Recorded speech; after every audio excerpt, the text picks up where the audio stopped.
Wow, yeah, it's about to be crazy. Did she do that? Because the park stopped doing that like Yeah. 5, 6, 7, 8 years ago. The park stopped doing it. He, I think, started it in 2019. So he goes down with mostly oars, but he runs he's a small business contractor. So he's run other like boating things for film crews. And there were some guys who were filming a movie and got stuck on Lake Powell when their motor died. And Oh my god. they hired Jeff to come bring them a new motor and he ended up in the movie. No way. Yeah. So we went to watch the movie because like it looked like a genuinely interesting movie about the John Wesley Powell 100th anniversary. And all of a sudden 2/3 of the movie comes through and there's Jeff driving into the frame. It was really funny. That's so cute. Yeah. Cool. All It's right. redundancy. Yeah. We're It's a bit of on. track stuff, yeah. It is 4:32, April 10th. Somehow that happened and I will call us to order. So we'll begin with any citizens to be heard. Looks like we have a couple people who are trying to come in. What is our protocol now for letting people? So if we go to chat, you can usually select who you want to down there when you go down to the chat. at the bottom. See if you pull down that drop menu where it says everyone. Okay, gotcha. And then see if there's ways to chat. If I look like John looking directly at me. Yeah. with She's participants. There you go. And then if they can respond and say, so do we have, we have Bob, but he's fine. He and Hooper are partners. Oh, and they're giving us an update on. I don't know if they are going to have a Bob and- comment, but you could ask. Bob and Hooper, are you here to make a comment or to listen in today? Either of you are welcome to come off of mute and let us know or put it in the chat if you want to stay silent and just listen. We are just listening in. We are observers. Fantastic. All right. Well, great to have you all here and we have no one in the chambers to make a public comment. So we'll move on to ex parte communications and disclosures. We have no action items on the agenda today, but we do have some discussion items and I think probably good to make a comment. Steve? Yep. Yeah. I'm a part owner in Murphy Flats, which is an HDHO condominium development. All right. Anyone else have any disclosures? So we will move on to approval of meeting minutes.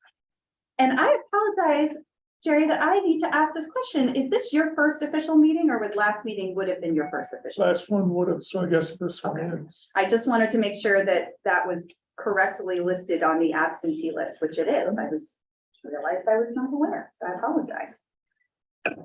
Okay. Does anyone else have any comments or questions related to the minutes? Is there a motion to approve the minutes? I move the approved minutes. Okay, Second. motion by OB, second by Steve. Any discussion? Seeing none, all in favor? Tony, we'll need your verbal or chat response. Sorry, I had a glass of water in my mouth. Affirmative. Way to hydrate. All right, that is unanimous. So we will move on to presentations. Do we have any presentations today? I don't think so.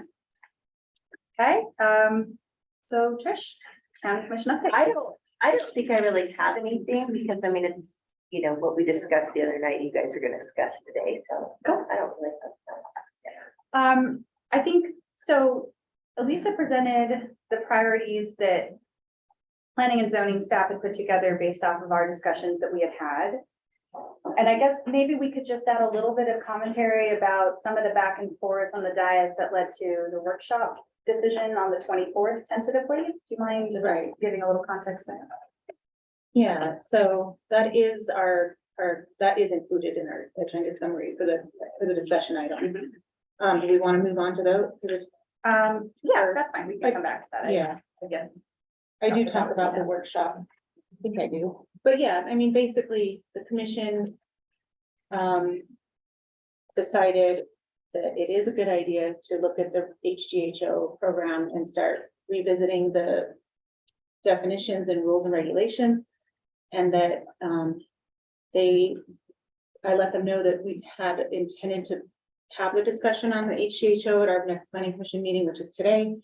And so we thought that it would be good to have this discussion to kind of parse out and maybe prioritize what the focus should be at an upcoming joint workshop with the planning commission and the county commission, and that tentative date would be June 24th, I think is May. I'm sorry, May. Okay, wait, No, April April. 24th. Oh my gosh.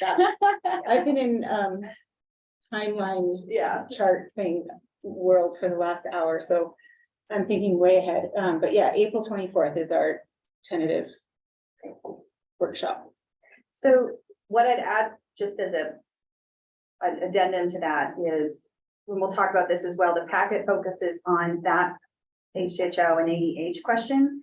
But the commission also had some back and forth regarding sequencing of some of the housing related priorities. And the one issue that specifically came up is, can we peel off research and ideally some action related to the cost of infrastructure on smaller subdivisions and potential barriers there. So that was something that Mary and you may have spoken to, a couple of different people spoke to that. So we'll also be talking about that today as we kind of build a framework of the side of the discussion we want to bring on the 24th.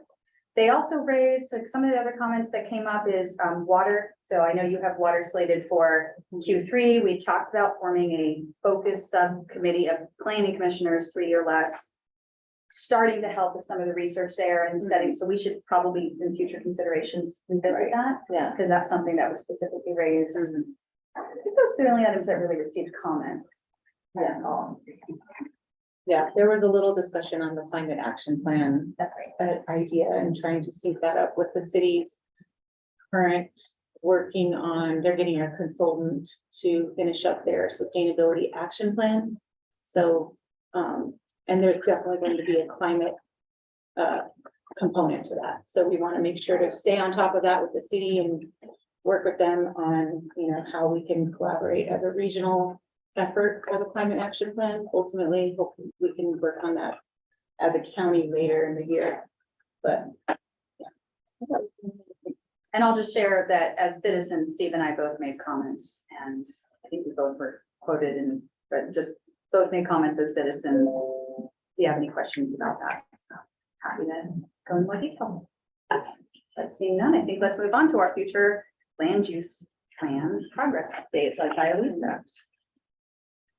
So we did have, we touched on this briefly at our last meeting, but I know it was kind of towards the end of the meeting and, or at some point where the focus was a little off after we had been disrupted and then came back and we had all those public hearings.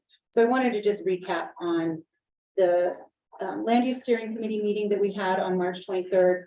We had great attendance. There were two county commissioners. One, Bill couldn't make it, but hopefully he can make it the next one. And then we had 3 planning commission members there. And we also had a bunch of different people just in the county, different, we had the tax assessor, Debbie, and Bill Jackson was there, Dana was there, since even though she's not with us anymore, we had her come just for the institutional knowledge. And then Ben Musselman, the new person was in attendance as well. So we had a really great group of people. We had Lisa from the building department and lots of, like, I would say, common ground, but also some diversified perspectives on the issue of density and where density is appropriate and that kind of thing, the pros and cons of that. So the focus was kind of reviewing the scenarios. We have a scenario A and a scenario B drafted at this point.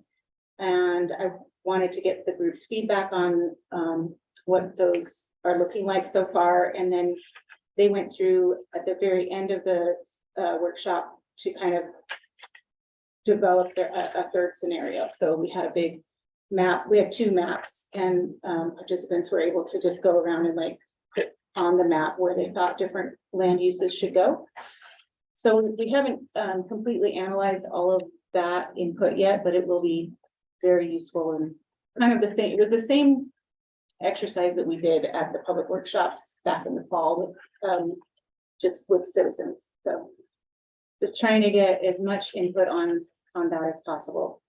So coming up, we are going to be holding another public workshop April 26th which will focus mainly on housing diversification and this idea that, you know, there's kind of a lack in the county right now of higher density housing options for a certain bracket of our community that, you know, needs maybe something that's more like the beginning of the housing journey, like an apartment rental unit.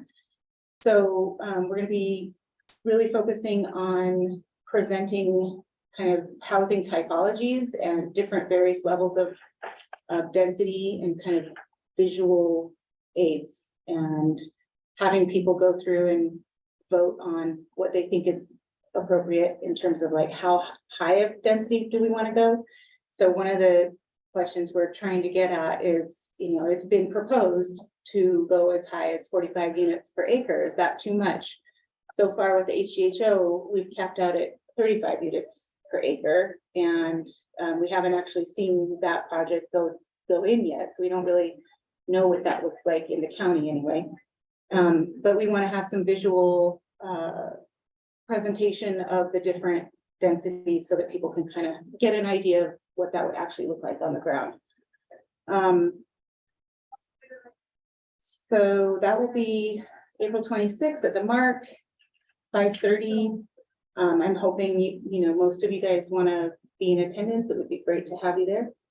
And then for our updated timeline, so the timeline in your packet is actually now already outdated because we got new information regarding the low-income housing tax credit application deadline, which is something we are trying to kind of respect that deadline. You know that there are efforts out there for folks that want to develop low-income housing, and we wanted to try to sync up our land use code updates so that we can have an actual zoning district in our land use code that's multifamily at a higher density than what we currently allow. So the land use code updates are going to start to happen concurrently while we're looking at finishing up the future land use plan and adopting that as a general plan update.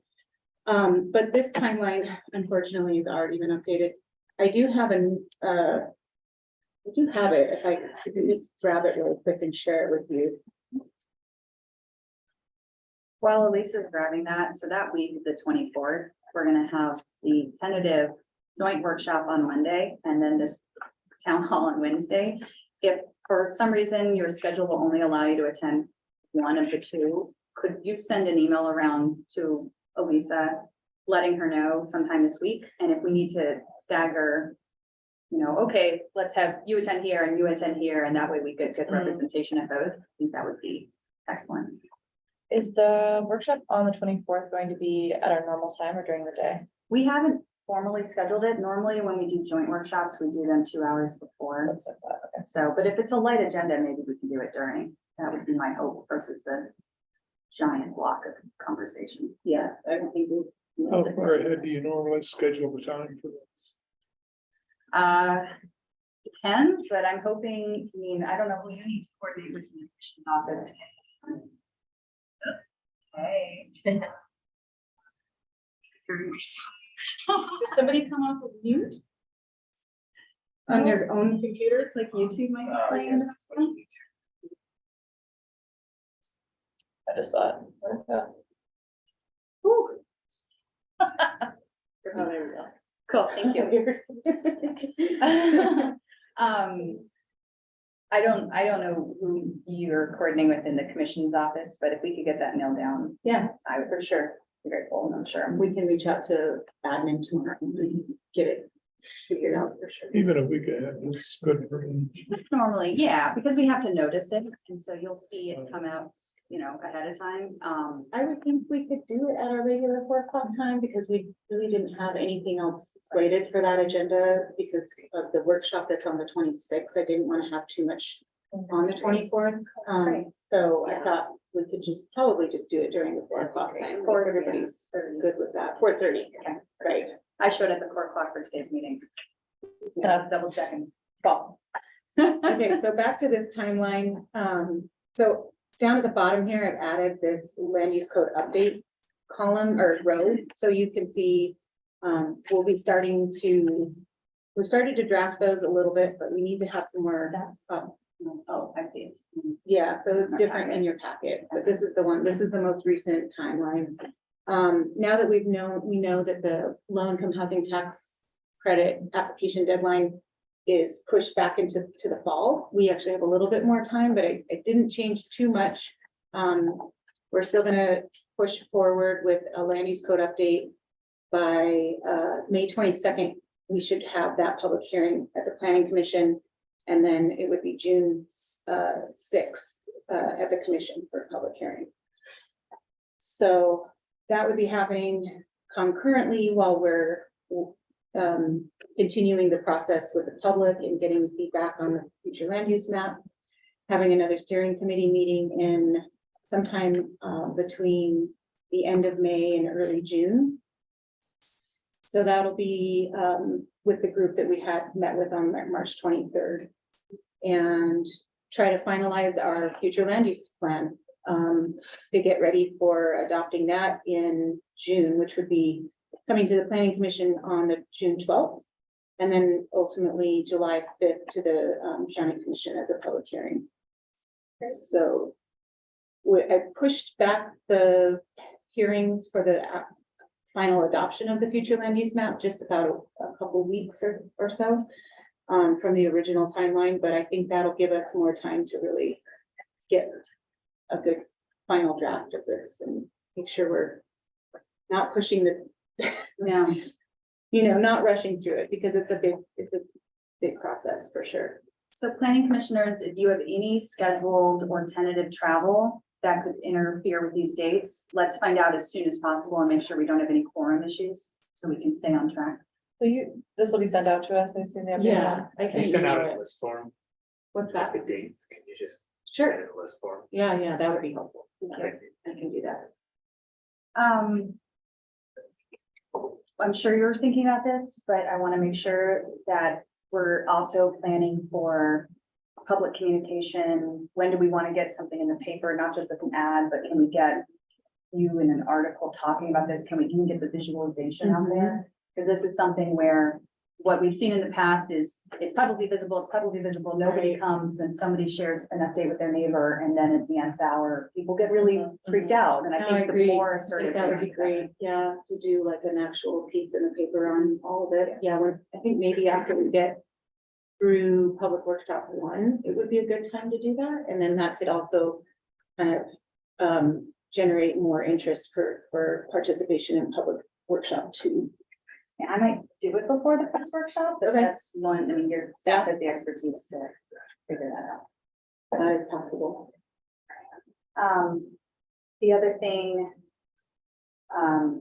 we've spent a lot of time looking at the maps, but the definitions are going to be a huge part of this as well. We all have access to them, but would you mind emailing those out once more after this meeting? And if you have any comments, get them to Elisa as soon as possible. Generally, you can redline in the Google Doc. We review those red lines in our meeting, in the public meeting, and they appear in our packets as well. Or you can send general comments to staff, and that way they can incorporate any comments to shape the draft that we'll then review at those meetings. Yeah, that sounds good. We'll email you guys the timeline and the definitions so we can get some input. Any other comments, questions for staff on this? We can, if you guys want to see, or if you have any comments right now, just on scenario A and scenario B, I'll just let you know. The general difference between the two right now is kind of, scenario A is very heavy on,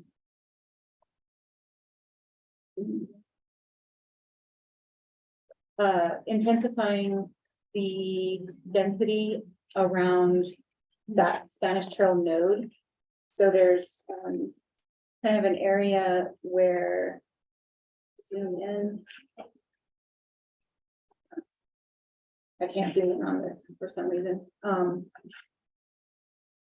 Well, anyway, there's the mixed use future land use, neighborhood mixed use is kind of expanded into this area, going all the way out to Spanish Valley Drive. And then out from there, it's kind of higher density residential, kind of radiating out from that node. In scenario B, it's a lot less intense changes in this area right here. And it's more about creating some density down in this South Valley area, which has been proposed. Specifically on those two Scylla properties. There's, yeah, these are Sitla, I believe. Yeah, so I'll show you on scenario B.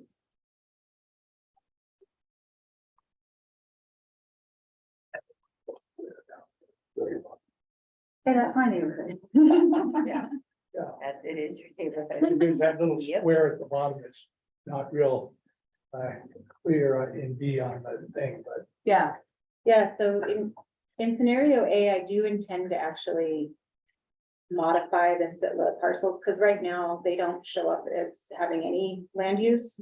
But we do want to have that designation. I think we've all been in agreement that we should be projecting out what we would like to see for the future of those lands in any scenario. So I'll work on that, but for scenario B, we're putting some neighborhood mixed use and then some, I think this is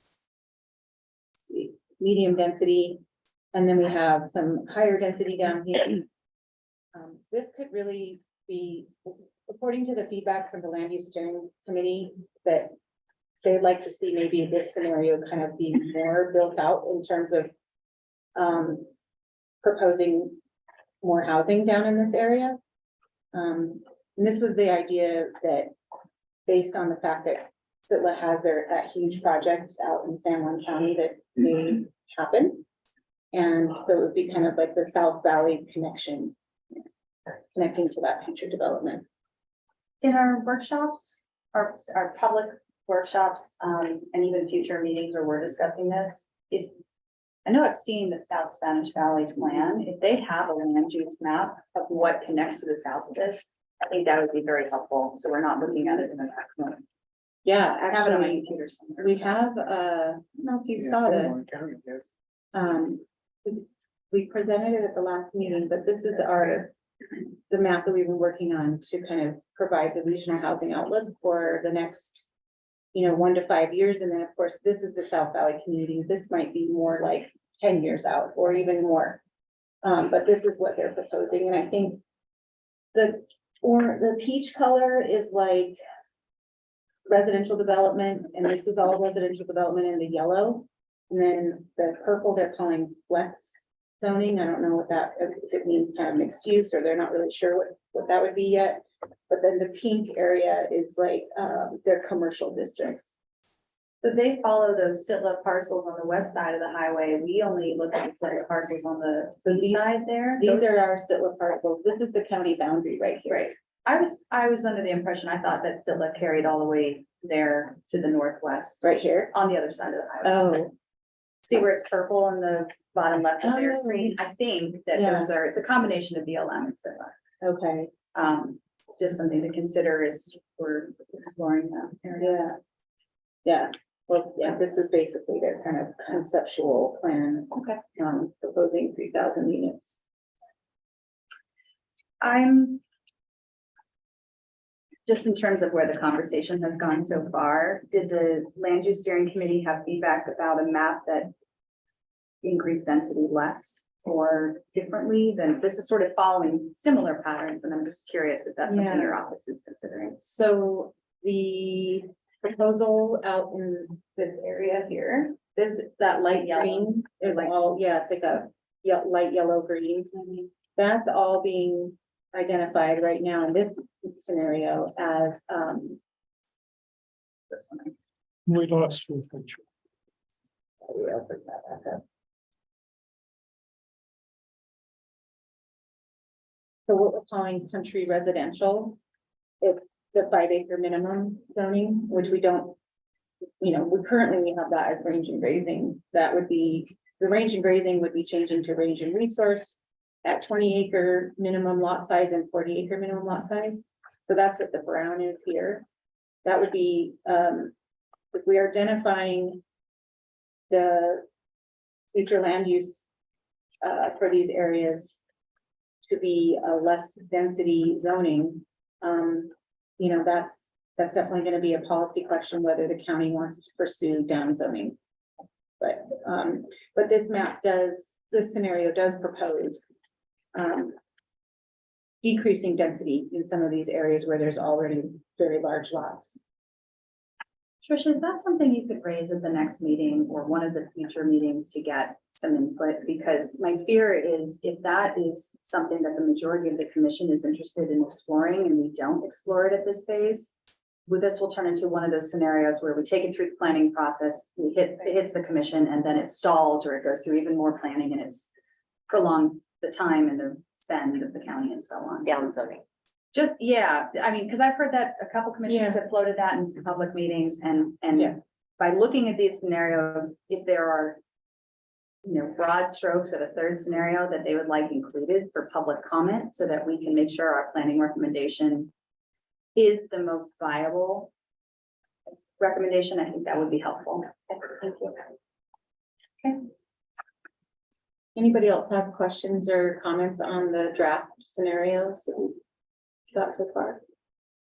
I know Steve had mentioned, and a couple of people at the land steering committee, that these colors are a little tricky to distinguish which land use we're talking about. So I'm gonna work on some new color schemes to make it more just easy to kind of understand which land uses we're talking about when we go from, you know, medium density to secondary density.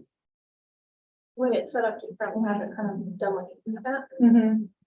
It is, but I think like, especially on that screen, it's, I don't know. It's pretty How many close. shades of orange, you know? Because I've looked at it so much, I see it, Right. but I think it could be difficult at a public workshop. So like, especially with the highest density zoning here is like this dark orange, but it kind of blends in with the red. Yeah, maybe just those two, like, Yeah, or blue or I something. feel like a lot of the light greens too are a little bit confusing. yeah, for sure. I feel like I'm like 90% confident when I'm like looking at these and I'm like, okay, I think it's that color, but yeah. Right, I know, the yellow here and then this light green, Mhm, those are definitely Yeah. different, but they look pretty similar. Yeah. So, Also, I have a color blindness simulator on my computer Oh, and you look can at see that. all of the green blends That's- together and all the red and orange. okay, And red and green are for anyone who has like basic right. pattern, They're like like the the color same. blindness. Yeah, there was Yeah. a football game where they all were red and green. Nobody could tell which. No. Few years ago. Quite the, yeah. But that's Yeah. something I Yeah, think definitely. introducing blue in here could help break that up. Blue, like we Blues, need more purples. blue. Yeah, so I can send you that app too. if it Okay, helps. cool. Any other comments? I always wondered if, you know, we've talked about building new roads and stuff, and I've just never felt like I've had a good grasp on some of those kind of things going on, because I feel like that changes. And we're so far into this now, but it was always like, oh, are we making a road, you know, some of that. And then I always wondered, you know, there's always saber rattling about that bypass. Have you considered that into anything, or is that just considered a no-go in the county? I Or- have always heard, but it was so far before my time that was all being talked about, that I've always heard that it was a complete, like, Yeah. I mean, my understanding is that back in the day, it was actually kind of business owners that really opposed that, because then it wasn't gonna funnel traffic downtown, Right, right? Like way back when. yeah, And then, you know, I think, I don't know, and I mean, the reality is like, once they built on top of Mountain View, it became really like, okay. Well, now Yeah. where are you at? Like, you've continued to build on that hillside Right. where a bypass was really feasible. yeah, I just remember talking with the UDOT guys, like, we'll tunnel under the river. Like, they have that kind of money. Right, But right. I just was always Yeah. wondering, Wasn't in the county level, New bridge that if we built a new bridge, we weren't gonna do the bypass. Yeah. Pretty sure something like that. yeah, I didn't know, I'm just wondering from a, It would affect the Planning. city. It really wouldn't affect us if, and even if someday it did happen and it popped on Cane Creek, it would have. well, Right. wouldn't that bypass run all along and connect in with Spanish Trail? Wasn't that where they were kind of like gonna connect it in, or was it gonna go by Holyoke? Oh, I don't know. I mean, I never got that. Yeah. Yeah. I think it was like. I saw like Spread. things on a map online, like this is where we were gonna put that. But I do think, Aaron, your point about roads, like something that was actually brought up to me by a citizen, and I thought it was a great proposal. Mhm. His point was that Sitla parcel that's next to Beaman Mhm. was to run a road right out there, because it is Sitla, to Mhm. try to absorb of that, of road right there, because the reality is with Spanish Valley Drive, everybody's trying to get off Spanish Valley Yeah. Drive, To so run whether it's, Perpendicular to the highway? no, yes, perpendicular to the Mhm. highway, right? They're Does gonna- that make right along that, so it would be up against, I The mean, village. yeah, That's on the transportation master plan. Great, They're gonna good. do that. Yeah, the Yeah. pop through, there's a fire station right there. where Yes, Beaman exactly. hits Spanish Good. Valley Drive. Yeah, so that perfect, yeah. transportation master. Yeah, yeah, so Yeah, that's okay. great. I would, yeah, Yeah, There's a I few guess other to pop correlate throughs, on but that, I but don't, yeah. that one, obviously, I know. yeah, that's a great one, but, Um, because the reality is, yeah, people are trying to get off Spanish Valley Drive, Yeah. and they're going through neighborhoods. since Stops has been closed, Yeah, which it finally I is know. opening, I know. it's done, I'm so I know. excited. I know, I said I'm sure those people kept it from moving forward, they're like, what can we do to sabotage that project? Because, yeah, it's tough on those communities, It's been lots of traffic on it. yeah, yeah, it just, the idea always seems to me, yeah, like Spanish Valley Drive, it's 30 miles per hour, and like, Yeah. you know, that's great for like residential zones, but like, right, you know, on some of this, like, you know, more I think about this, I'm like, okay, how much more traffic are these roads gonna see Right. and whatnot, so. Yeah, it's Two cents. definitely something we consider when we're looking at this and in proposing increased density is to try to make sure that those areas are near either already major minor collectors. Yeah, Or well, it or- always seemed to me like the east-west roads would be like better, you know, like that Spanish Trail, why is that good? Because it's like just a Right. short walk, you know, and like, have we identified any other place to put that little density on the east-west Mhm. access of roads, you know? Right, Like, well, there is the Mill Creek node, I didn't actually get to that, but that one obviously is where it's been talked about to expand the density. right, so maybe what you're thinking is when we have this to overlay the proposed new, right? Mhm. Yeah, with the UTMP, That would help, yeah, that would be, maybe help people to see the master. we can definitely add that on Yeah. there, yeah. Yeah, so that in the area, there's a polygon to Rim Village is expanding, you have Polygon north of that, which is the Peak View subdivision. This square kind of to the southeast of Rim Village is larger lot residential, I believe, that's pretty.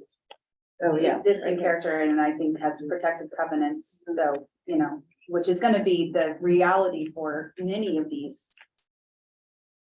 Master planned up zones, if there's protected covenants that will stand in the way. But it is interesting, Erin, to what you're calling out is if we go to scenario B and look at those triangles, and this is why looking at all of these against it is a great call. We have an area of highway commercial teeing off southeast of Rim Village here in the bottom right-hand corner. But if that went all the way through where we have proposed multifamily, which again, there's only so much diligence you can feasibly do against the recorded covenants, but like we're saying that could be multifamily and that's highly unlikely in any foreseeable timeframe because of the existing, you know, community operation. I don't know. Unless the property owner wanted to apply for a rezone, that would be a voluntary thing for sure. If they wanted to go ahead and apply for a rezone request and it matched up with what we're proposing here, then it would be very feasible. But yeah, you're right. This wouldn't be like something that the county would initiate. And I may, yeah, having said that, I may be looking at the wrong parcel as I'm thinking about these covenants, but. Anyway, that's the story down there, but Erin, what I'm hearing you're saying is if there's a pop through, shouldn't be considering any commercial along that north side of that triangle. yeah, Which is good for comment, like we should be capturing things like that. yeah. Like that, I always look at, and now a road for me to use is like the Arroyo, where the Arroyo Crossing is. And I'm like, there's not a lot of stuff built there, Right. and like, I'm like, cause I drive around all the time, I'm like, oh, I use that road now, you know, to get through, and I don't think every but he Are you talking really about uses it. resource over? No, No, it's like no. not San Jose, what is it? It's, I know what you're talking The- it's like beside Sherry Griffith. Oh, Dump. yeah. Yeah, A lot of Yeah. people have started I using think it, that is actually. that. There's a lot of yeah, people it's using like No, it. that's before Plateau. Plateau It's Circle, Right, yeah. but it's kind of like, I'm like, Right, well, well, you it's the kind of have, new, the, it's the road that kind they of new right, turn thing or go through and there's not too much there. So I'm like, Right, you know, you're not upset people as much if there's not as much there. yeah, no, that's really good. And I'm kind of surprised. I mean, I feel like I mentioned it at the flume meetings, but like the Sand Flats area still being um range and resource. I still kind of I don't think I really got a clear answer on that. Like that's kind of, we've got the dump up there, we've got stuff up there, like. I know the topography is weird, but what, like, to me, that's kind of a. Future development Y- potential. Yeah, it's just kind of close to town. It's kind of like, doesn't, you know, I don't know. I've always looked at that and always been like, why is that kept that way? I mean. Yeah, anyways, my Yeah. 2 cents. No, on I it. think it's good to think about. I think, yeah, the topography would be challenging for sure. Oh, is the brown stuff's not sill, is it? Or is it? No, it's range and resource. Okay, that's what I'm talking, yeah, that's what I guess. I'm just kind of like, man, we've got like the recycling center there and it's like, it's kind of noisy, you know, is that. If we try to diversify the economy into stuff, you know, it's like, painfully noisy. yeah, so I'm like, I go to the mosquito abatement right, meetings, it's crazy out there. yeah. So that's our noise dump zone,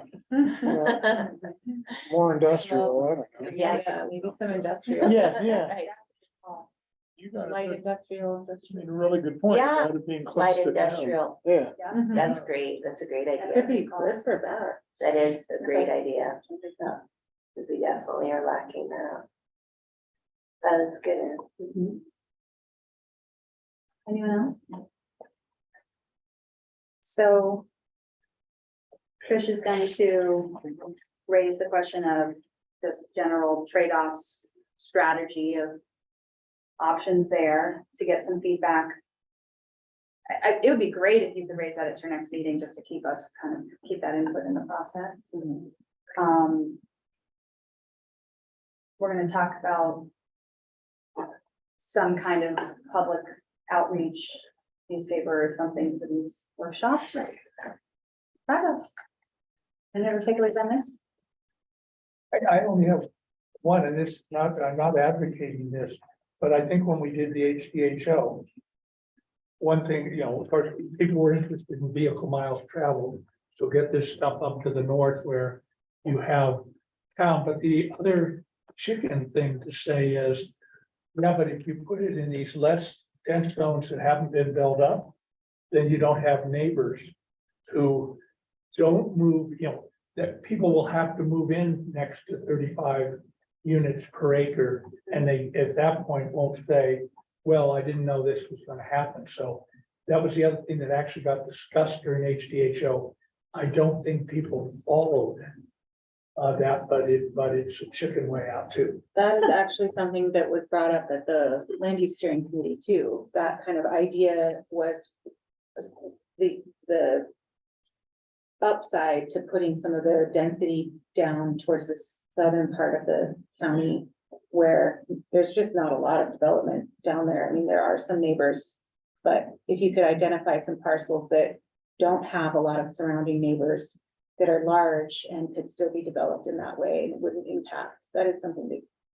Is it feasible to consider that as a scenario C for input purposes, even if it's not like Yeah. perfectly placed? to Or it could even be that this scenario B gets a little bit more going in that direction, because that's kind of what we were trying to do here, but I remember at the steering committee meeting, we talked about wanting to kind of respect the existing agricultural uses going on in that part of the county, and to not identify or designate higher density sort of down near where there's a lot of you know, livestock and existing smells.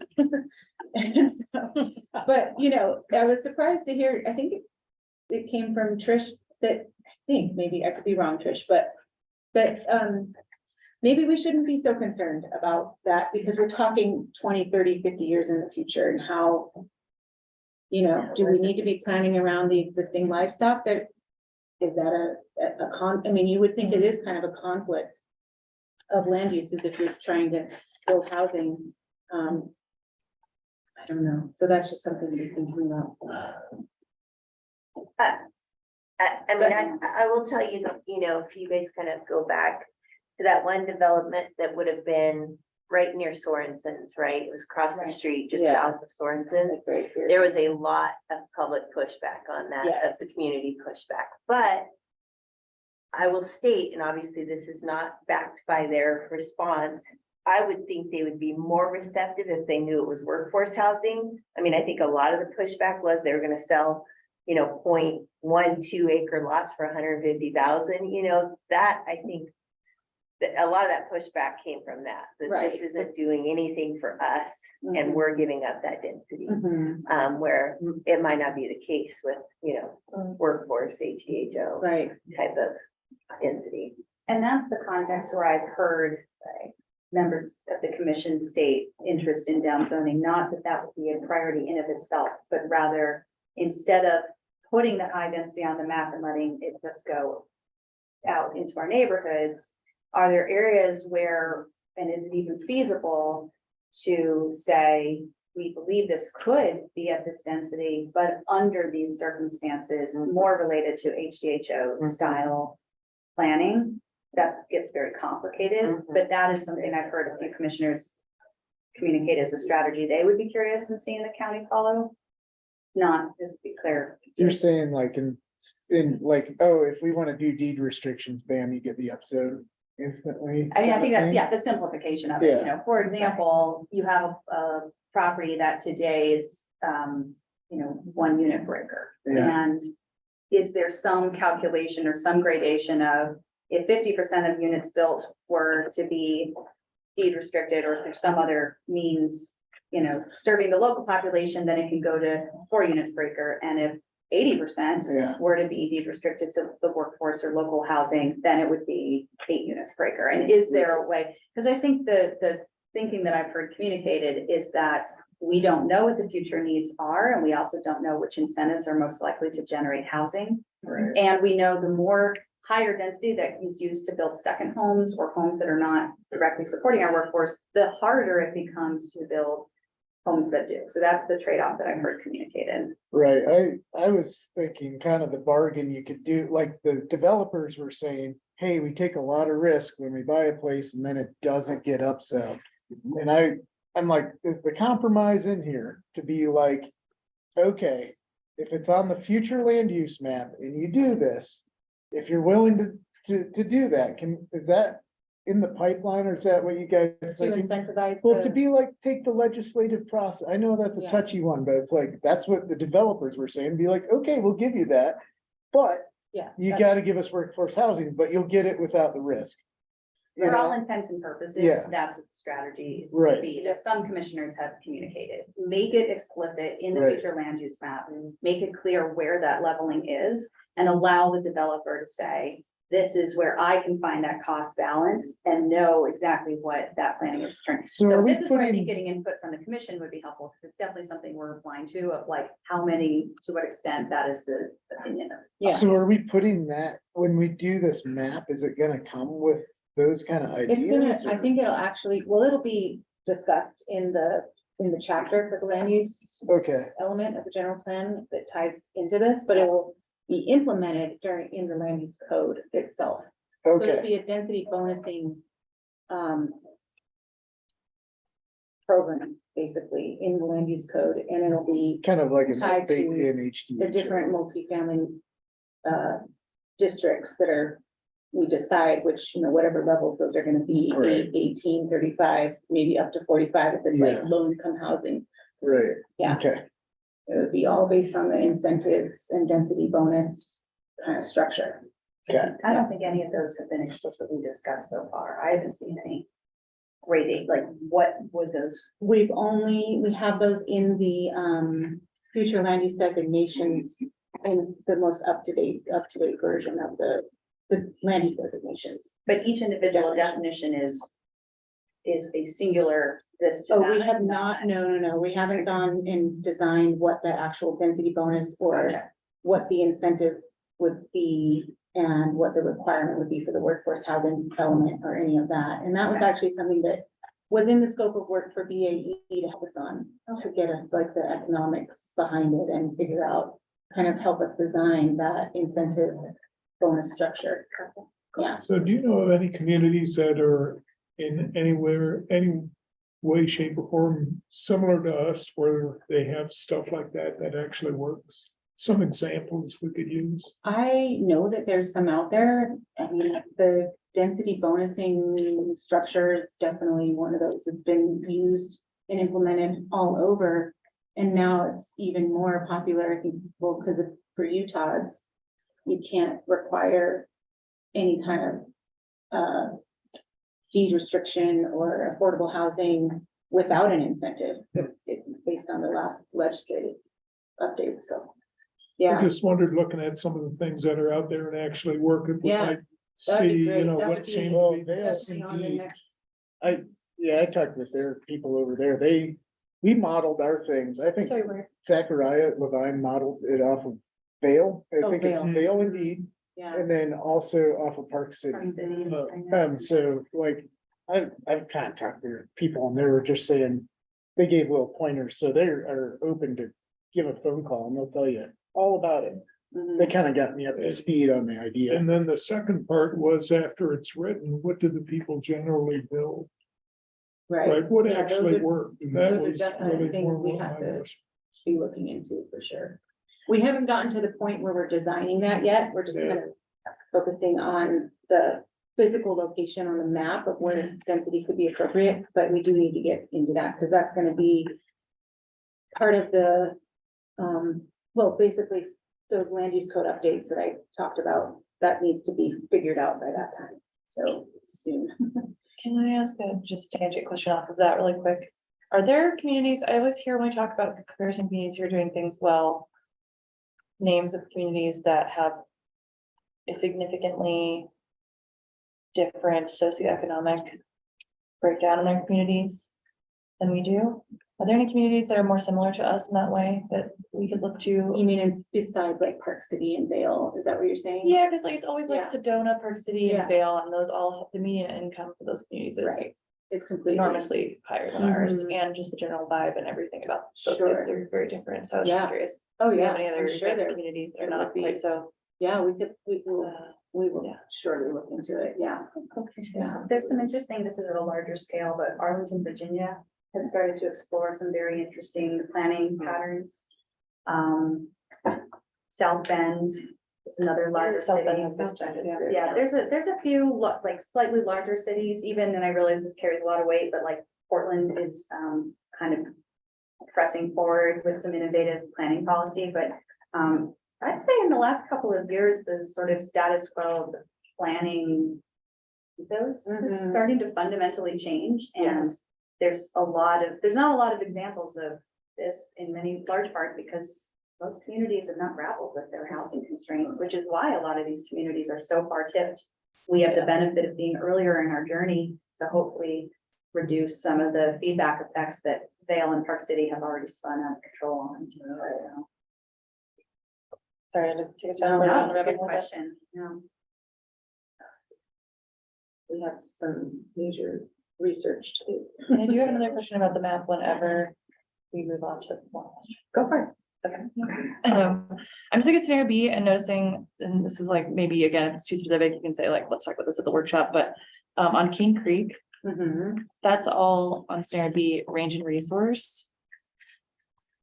And I'm just curious, I guess I'm just a little confused about that because it's zoned highway commercial right now and there's something in the works. So I was just curious about how that. Oh, are you talking about down here? Uh-huh. Oh, right. Yeah, so it's a future land use map, so we're not changing the zoning, but we are saying ideally, what should this be zoned? And even if it Okay. doesn't actually ever come out be that it could be rezoned to range and resource. In an ideal world, this should be range and resource. Yeah, I mean, okay. probably, it could, somebody could propose that it should be something else.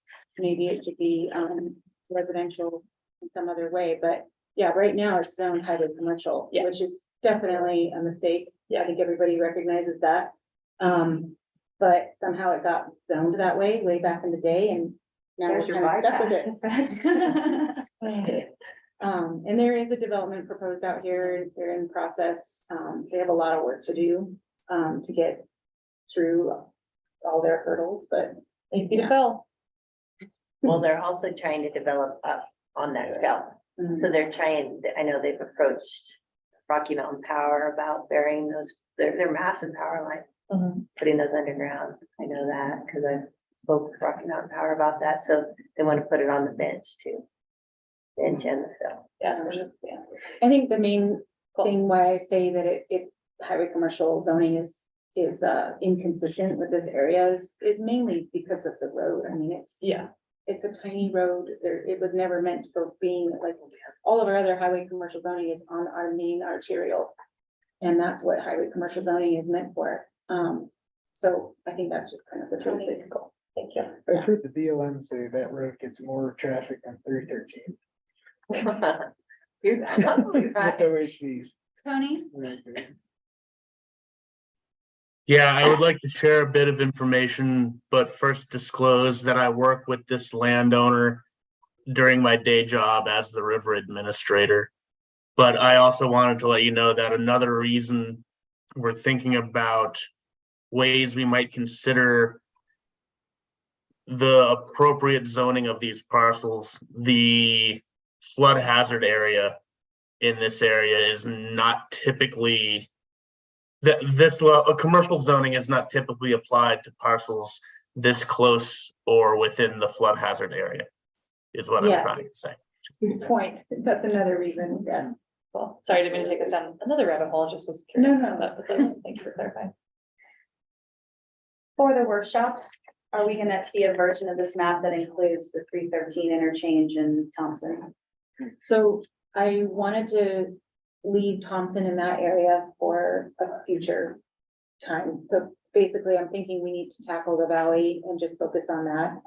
And then, once we get that updated, we'll go into Thompson, and hopefully by then, I'm sure by then, the replat will be finalized, so they'll have their nice new lot lines. And that will tie nicely into updating their future land use map. Yeah. So, yeah. Any other comments, Justin? Thank you. Amazing to see this move forward. So one thing to clarify for me, so we were just talking about the changes to the land use Mhm, code mhm. that's gonna come along with Yes. that. Is that in your next thing? Or like you're working on the lots? Or is that gonna be like a separate project? It's, well, you mean next thing as Your, in. the high density Oh, overlay no. eligibility, That, because we're gonna amend the topic. land use code on some things, right? right, the HDHO, if there are, if, I'm sure there will be land use code amendments related to the housing, HDHO. I don't have a timeline for those. Okay, I didn't know, Yeah. was that like something you're kind of forming about, or is I that don't think, kind of going I think parallel? they're with it? in my mind, they're separate. Because HDHO is passed, Yeah, and we would be just kind of improving the existing language for the developments that have already been approved, but then the multifamily zoning that we're proposing right, will be a whole new, like the future of right, high density housing. and that's where you're gonna be steering off of the future land use map, Mhm. okay. Well, I think that's a good segue. Before we do the staff report on this next item, Elisa and I chatted briefly before the meeting, and this is the high density housing overlay revisions to eligibility requirements and modifications related to lendability. There were, as Elisa was kind of summarizing discussion, we had some very specific points of feedback that we want to incorporate into this. So number one, the general suggestion that the ability to kind of multi-track this is what the commission would prefer. And what's not included in this item here is that conversation around infrastructure related policies that could slow or make it more difficult to get investment in projects that could bring smaller subdivisions online. So where Elise and I were thinking about taking this conversation is, we don't want this to be a discussion about how we might approach any of these issues. That's what the workshop is going to be intended to do. What we do want is for each of the three major areas that has been sort of brought up for discussion. One is the question of infrastructure requirements on small scale development. Two is unrelated to the age definition, any other potential ways to improve the land use code to make HGHO type developments more viable. And then three is starting to think through potential scenarios for revision to the AEH definition. We're not going to get into the details or the merits of any of them, but I'd love to kind of bucket those. That way we can go into the workshop with that framework for the conversation and give the commission something to react to. And just make sure that that time is productive. And also isn't like muddled by them getting confused. So we can't say, okay, cool, this feels really clear, we can move this forward. This one, we need more input before we go. This feels clear, we can move forward. So that's what we had talked about. I just wanted to give that framing of how we want to use this time most productively. And now you want to pick it up. Yeah, thank you. So just to give everybody a background summary on where the HGHO program is at. I've stated this before, but kind of for the public too, in case they're listening. A total of about 59 units of the total 59 units of the total 312 units proposed are either built out or very close to being built out. And those are the total units altogether, not just the deed restricted ones. So out of that is 80% of those are deed restricted. And of the remaining developments yet to produce housing, one of the larger projects, which is proposing 80 units, is still processing a development agreement amendment. They're actually the last project that would be going through this process to extend their final plat deadline. You guys have approved or recommended approval of, I think, probably 3 or 4 of those. We've had to extend their final plat deadline for various reasons. But this is kind of a larger one where they still have phase 2 through 5 to plat, and they would be proposing, I think their most recent proposal for their timeline would be like 27 months to get through all those phases to plat them. So it still would be a little ways out. So this is definitely one that will be coming to your planning commission meeting as a public hearing soon, probably in the next month or so, once we get it through legal review. So if that goes forward, that would be 80 units. Those are mainly single family. There are I can't remember how many units are in like 4plexes, but that's like their final phase is kind of a multifamily style development. And then let's see, the other one is we have 2 remaining projects that have gotten final plat approval, but the developers have not submitted their bond or recorded the final plats. One of those would result in 42 townhomes and the other is a multifamily 122 unit apartment. So the majority of these units are tied up still kind of for whatever reason. I guess you could speculate with the bonding stall out that they're having trouble right now in our current economic situation with the interest rates being so high. And I know for sure one of the developers has expressed that they're struggling just with the construction lending process. So I just want to keep putting that out there, that there are other issues than just the eligibility and the lendability, just to get to that finish line where they're actually able to construct the units is a hurdle in itself. So I just want to keep that in mind. So ultimately, of the 312 units proposed across all 9 applications, 253 will be deed restricted for local ownership, occupancy by actively employed households as defined in the Land Use Code section 4.7. And so some of the concerns that were brought up in the public comments, I just kind of listed out some of the larger ones that were repeatedly brought up in the public comment letter that have been submitted over the last few months. Obviously, the AEH definition is claimed to be too limited. For example, full-time caregivers and families of local workforce who may not be actively employed, but provide support to local workforce, college students, and folks that work remotely currently do not qualify as an actively employed household under our definition. And then folks who live in and work in Grand County, but folks who live in Grand County but work in San Juan County, that kind of seems like an obvious oversight to the definition. Potential buyers are apprehensive of the long-term implications of the deed restriction affecting resale of the property. And that kind of goes into various issues with the restrictions. And then issues affecting the lendability for HGHO units by Fannie Mae and Freddie Mac, some of the largest lenders out there. And then occupancy terms not allowing for seasonal workers. And then some of the comments also included some recommendations. So we've been working with Laura at HASU, and we did sit down with some representatives from a mortgage company based in Park City, who's actually working on trying to qualify some folks in Moab for an HGHO. I don't know how many units, but they've come across some issues claiming basically that Freddie Mac and Fannie Mae, with our current rules and regulations, will not approve a loan for an HGHO unit.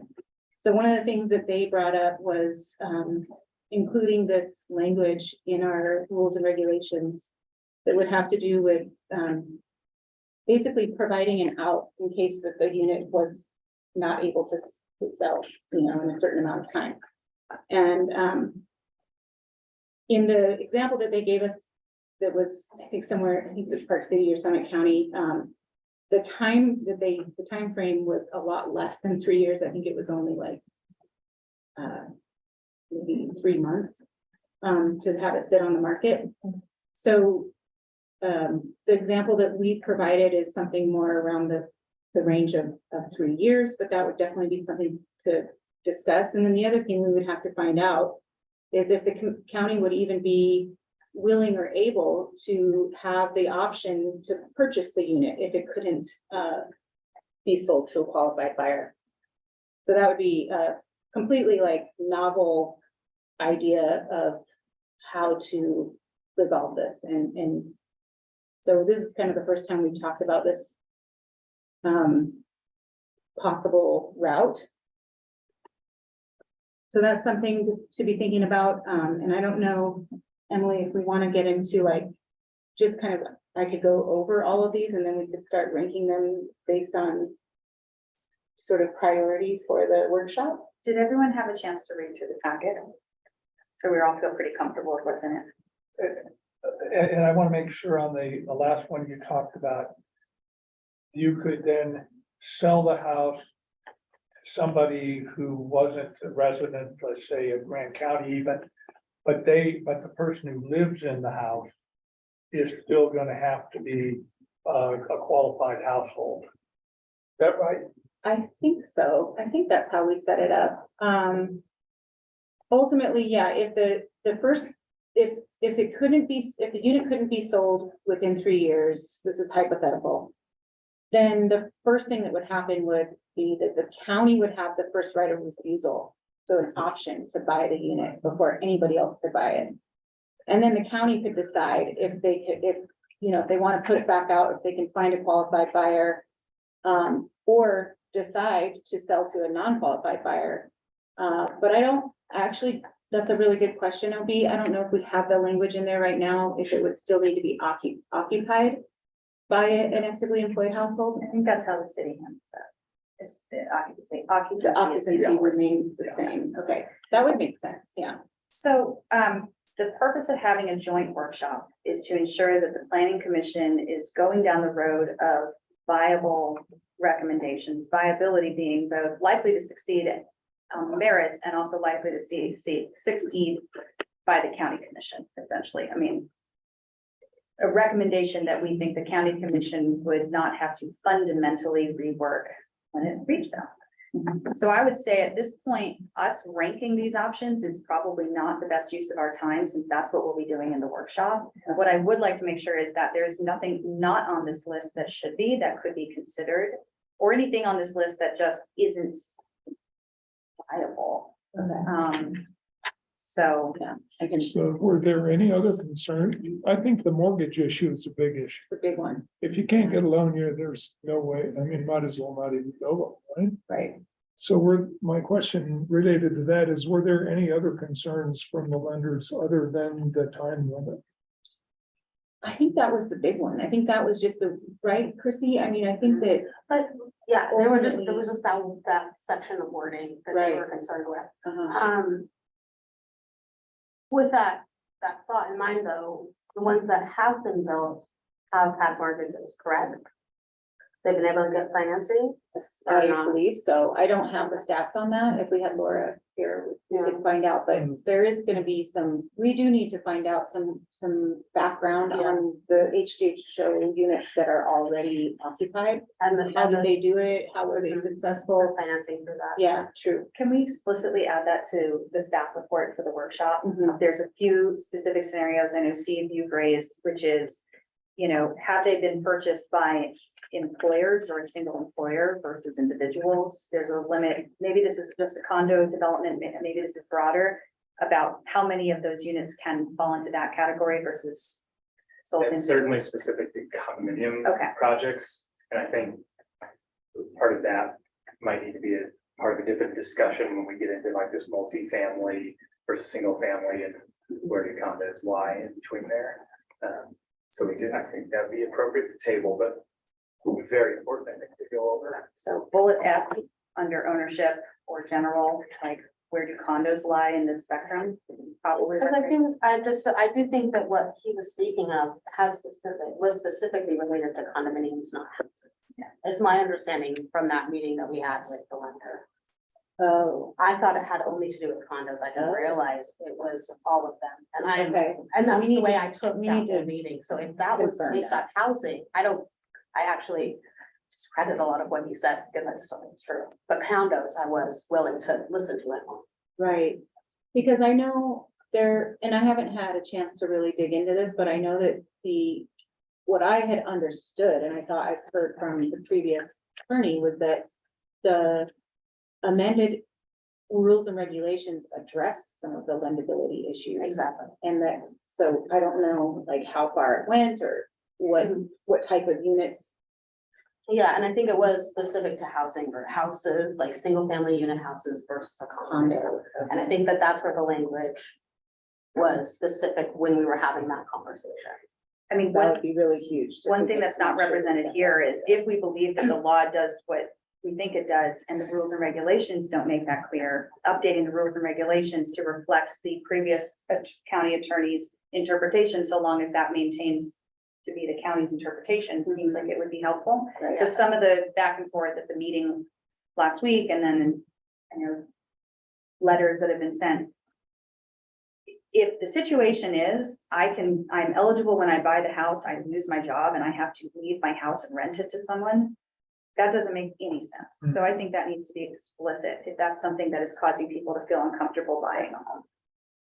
Yeah, I was thinking about the same thing when I saw the 3 years here. We've got somebody in there who, exactly what you said, Emily, loses their job. Can't afford to pay for it, that's gonna go into default a long time before 3 years, so. And we have anecdotal evidence from people like Steve, as well as real estate agents, that risk is hampering A lot the of interest from hesitation, the right? market, which Yeah. could, push these projects at risk, so. Yeah, Another thing that I think I would be curious to raise at the workshop is for phases past the first phase, is there any appetite to relax the 80% requirement that units meet the needs? Is that something that can go down as the number of units goes up? So 80% on the first phase must be occupied and owned by people that meet that definition.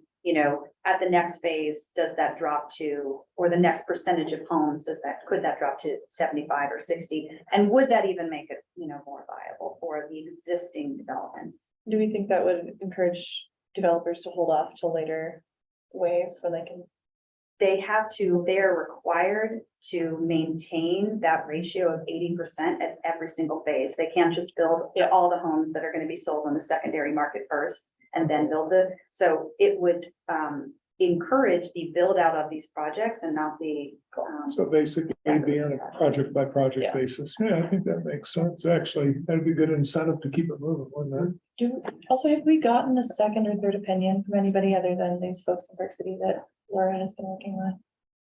No, That doesn't have a vested interest. but in we this stuff? should, yeah, we should definitely bet this. Yeah, there's certain parties that have a vested interest in certain Yeah. specific outcomes, so. it? Absolutely. And Emily, I'm not sure I heard exactly, but that means they have to have 80% overall at the end of it?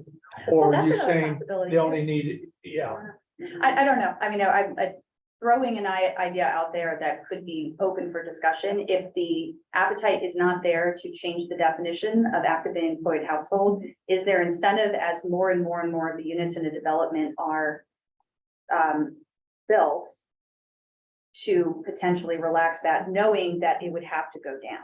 It couldn't go, like 80% would be fixed right now in phase one. That's what has been already adopted and put into place. For instance, many of these developments are waiting phase two and beyond.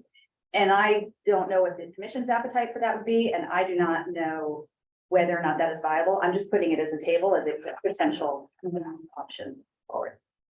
One thing I really liked was your little, Noel's graph of The the housing, continuum. but that's a good place to start. Mm-hmm. For that workshop, I would like to see, like, what is a 1,000 square foot? I don't know if we have an example, like maybe a duplex style, like shared lot line, Right, house cost in an ADO versus non-ADO. 80. Or, no, Or 80, like a HDH. HDO, sorry, yeah. No, so because it's like, I saw that, I'm like, wow, the condos are the kind of the same square footage as some of the 80 or HDHO units, and they're the same price, but I'm not sure on the other style. Like, where do we need to, like, I feel like it's like, oh, like, like there's that single family house at 700, 800,000 mark, like, is that like a target that we should try to like drop down as well? Like, cause I Aaron, felt like that. You're talking about that $400 per square foot housing Yeah. cost, right? That's Right. what it is about, a Right, $300,000, 500 square foot condo costs about $400 a square foot-ish. Those are rounded numbers.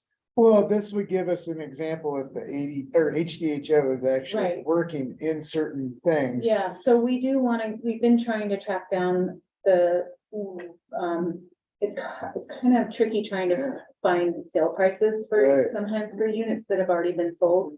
But we do wanna try to get that information as much as we can to find out like what the ones that have sold HHO units, what did they sell at, and is it working or is it even close? So, Because, I mean, I know it's like, I looked at that condo versus HDHO thing and I'm like, well, if I had $300,000, I would buy a non-deed restricted one as opposed to this. Like, that's not, like, those should be way cheaper. Like, what made that, so like, why is that not well, and I think, working? And is it Yeah. like, I mean, it's unpopular opinion, but like, why is like the non-deed restricted ones so low?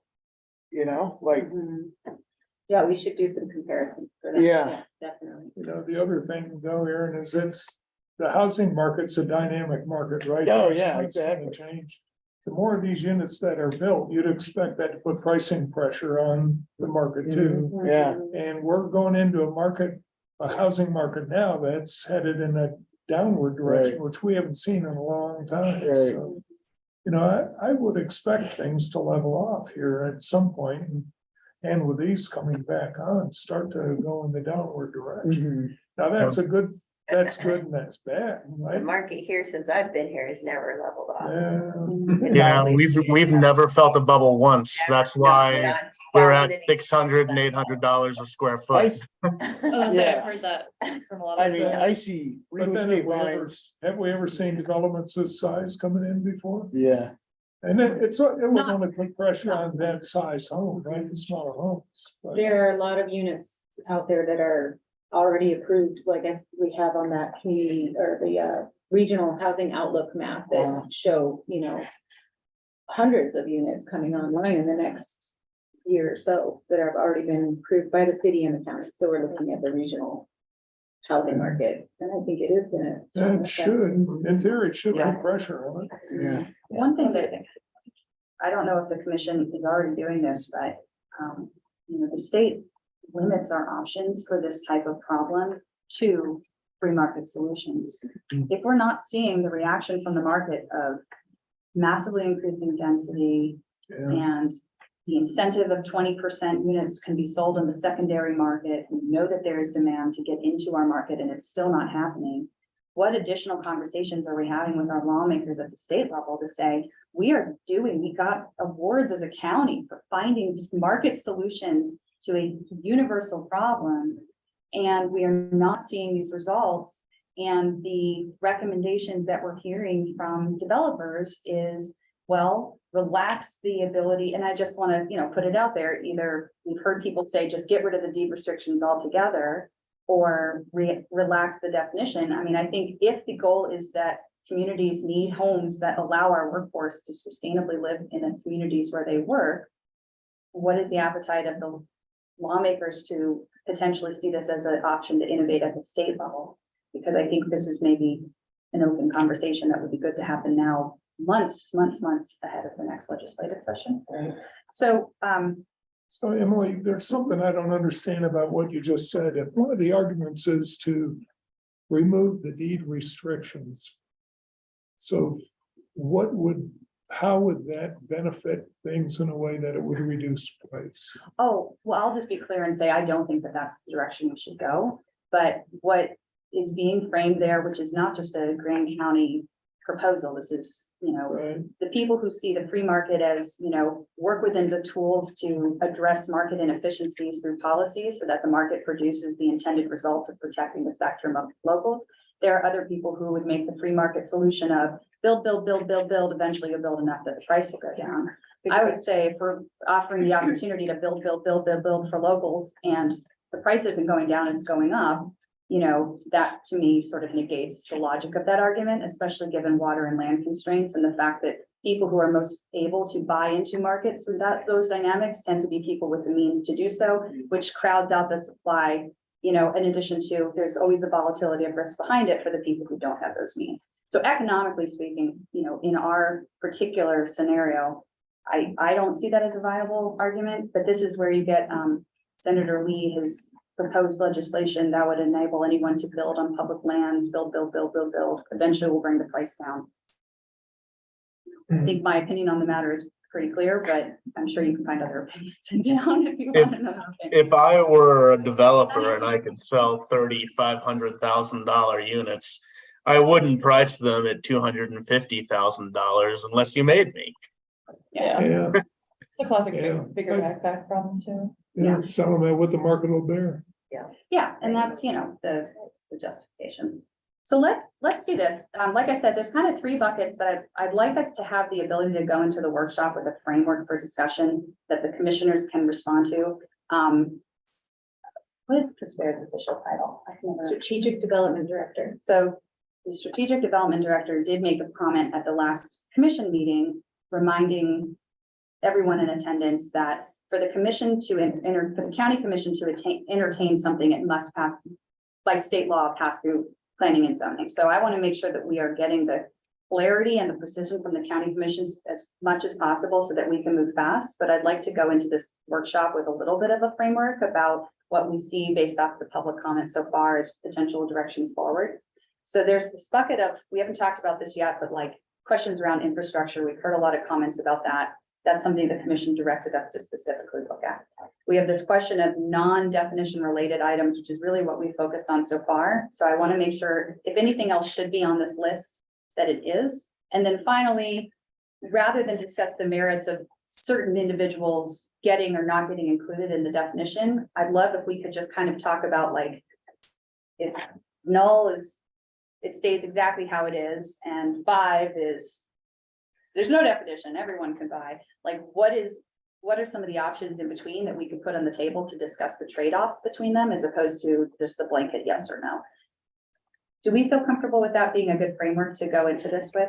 And also kind of make sure we aren't here for 2 hours ourselves planning through this problem. Just I one get, other, oh, sorry. one other question I had is, do we know what the gap, have any idea what the estimate is as far as the housing gap is? You mean for like affordability versus what's on the market? Yeah, how many people, how many units are we upside down? The housing continuum graphic sort of tried to get to that, but it's not, it's more based on averages, and I don't think we did the full analysis yet of like kind of our housing stock numbers versus our population and breaking that all down in detail. But if we want to look at the housing, are you on Zoom? We certainly had it at one time up to date, I guess maybe Hasu or somebody. Zachariah used to present us statistics that said at this income level, we've got so many people who need housing, so many people who need housing. Yeah. And would do things like, kind of how many people are in severe shape, well, just make it up.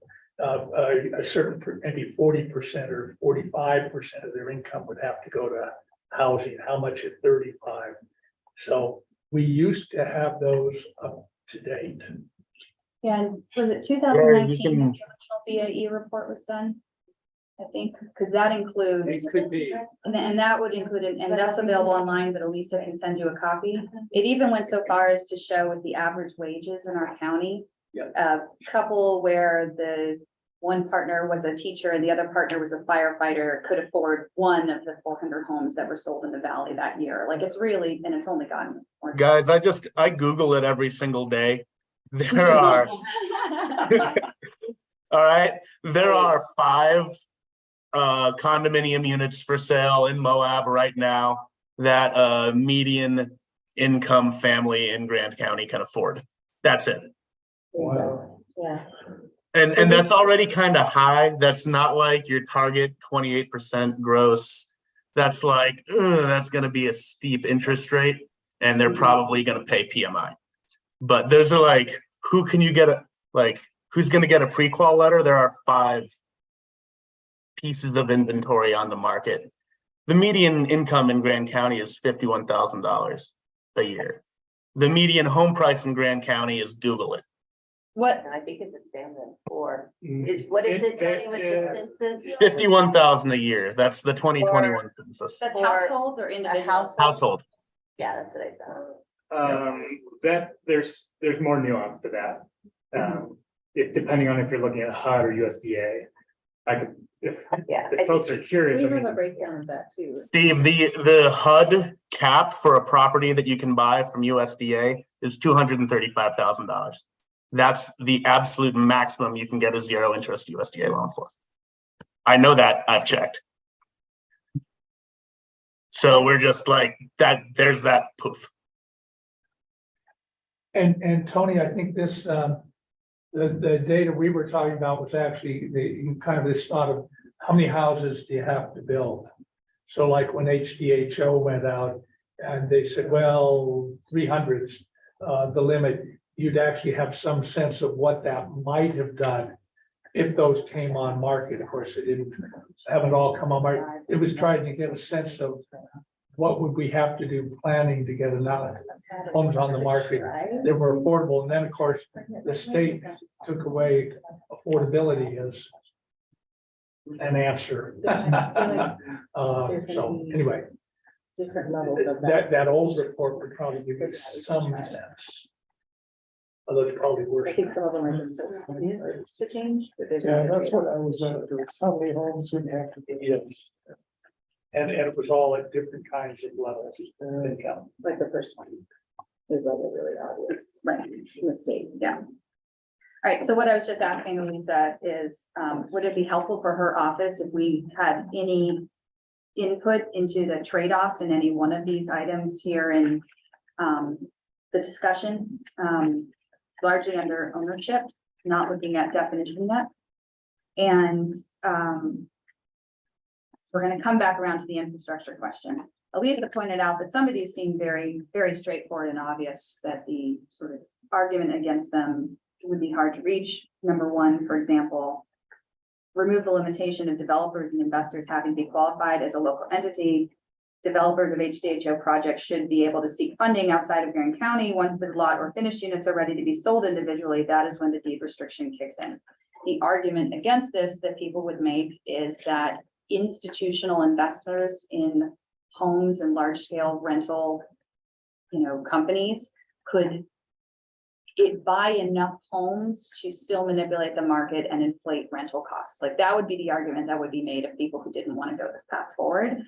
The argument for it would be, we haven't had any evidence of those groups investing in Grand County so far. And in the meantime, not doing it reduces the likelihood of any of these projects to be successful because of the lack of financial viability. And so you end up with either some units that might be priced above the median rental rate versus all units don't get built. So that would be what I'm getting at, is like a way to possibly lay out the trade-offs here, again, just to kind of get that conversation rolling.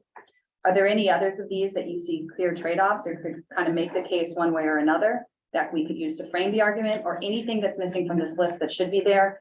I'll remind you the two I suggested, one where just it's open-ended of defining should condos sit somewhere between multifamily housing and single-family housing, and defining some of the rules and regulations related to them specifically, and then clarify rules and regulations related to requirements to change occupancy in the case where the owner no longer meets the eligibility requirements, such as losing their job.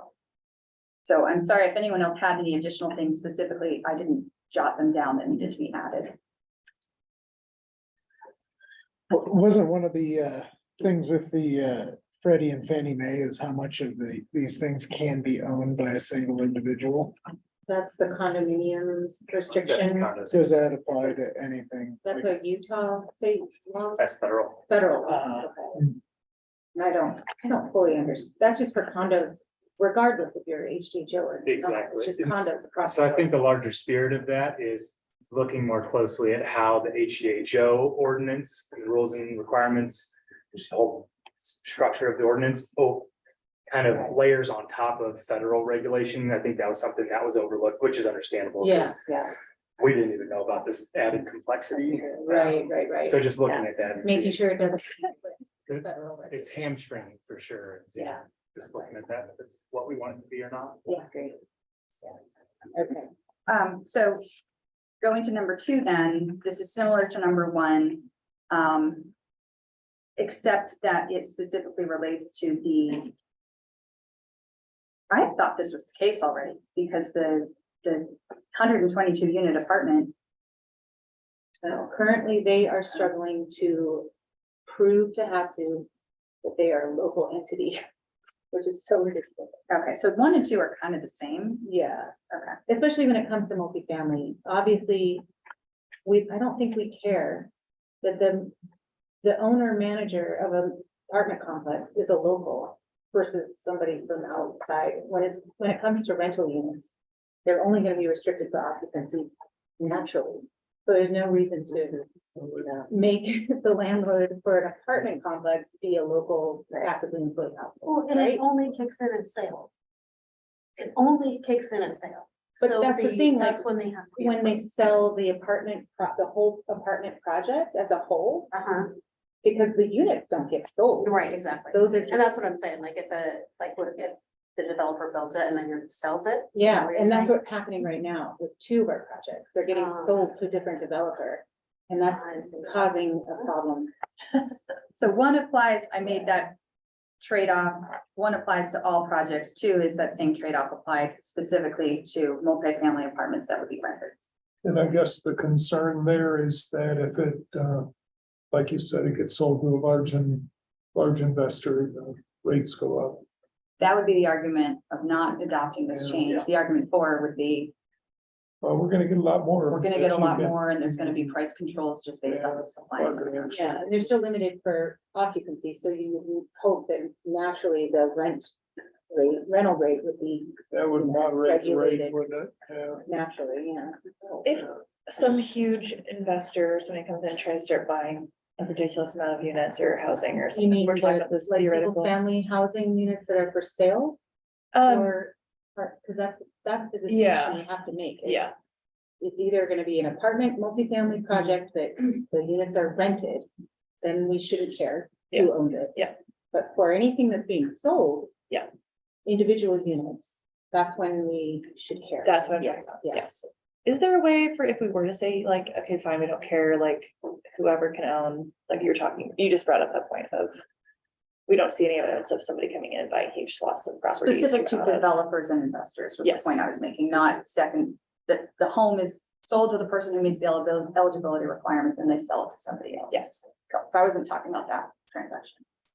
okay, maybe I'm not being clear, that's what I'm trying Well, to I say, I but think there is some confusion on if the developer themselves who are building the homes, they're constructing them. Mhm. Are they required to be a local entity? right, I'm I understanding don't, that. they're not, so, yeah. That's So what the whole thing, it's only triggered at sale, so even the developer, like someone buys it who is qualified at the time, they lose their job. As long as they only have to qualify to sell it, they can stay, it only happens at sale, they only qualify at sale, Right. so. I guess There's been Yeah. there's been differing opinions on that one. That's what needs to be clarified in the rules and regulations. Well, Because there's that check-in that has to, they're required to For the check in occupant, for making sure that they're still eligible and they're still working in their job. And I think it's like 3 months can go by before, if you don't have another job and you're not an actively employed household anymore, then you're in violation of it. so.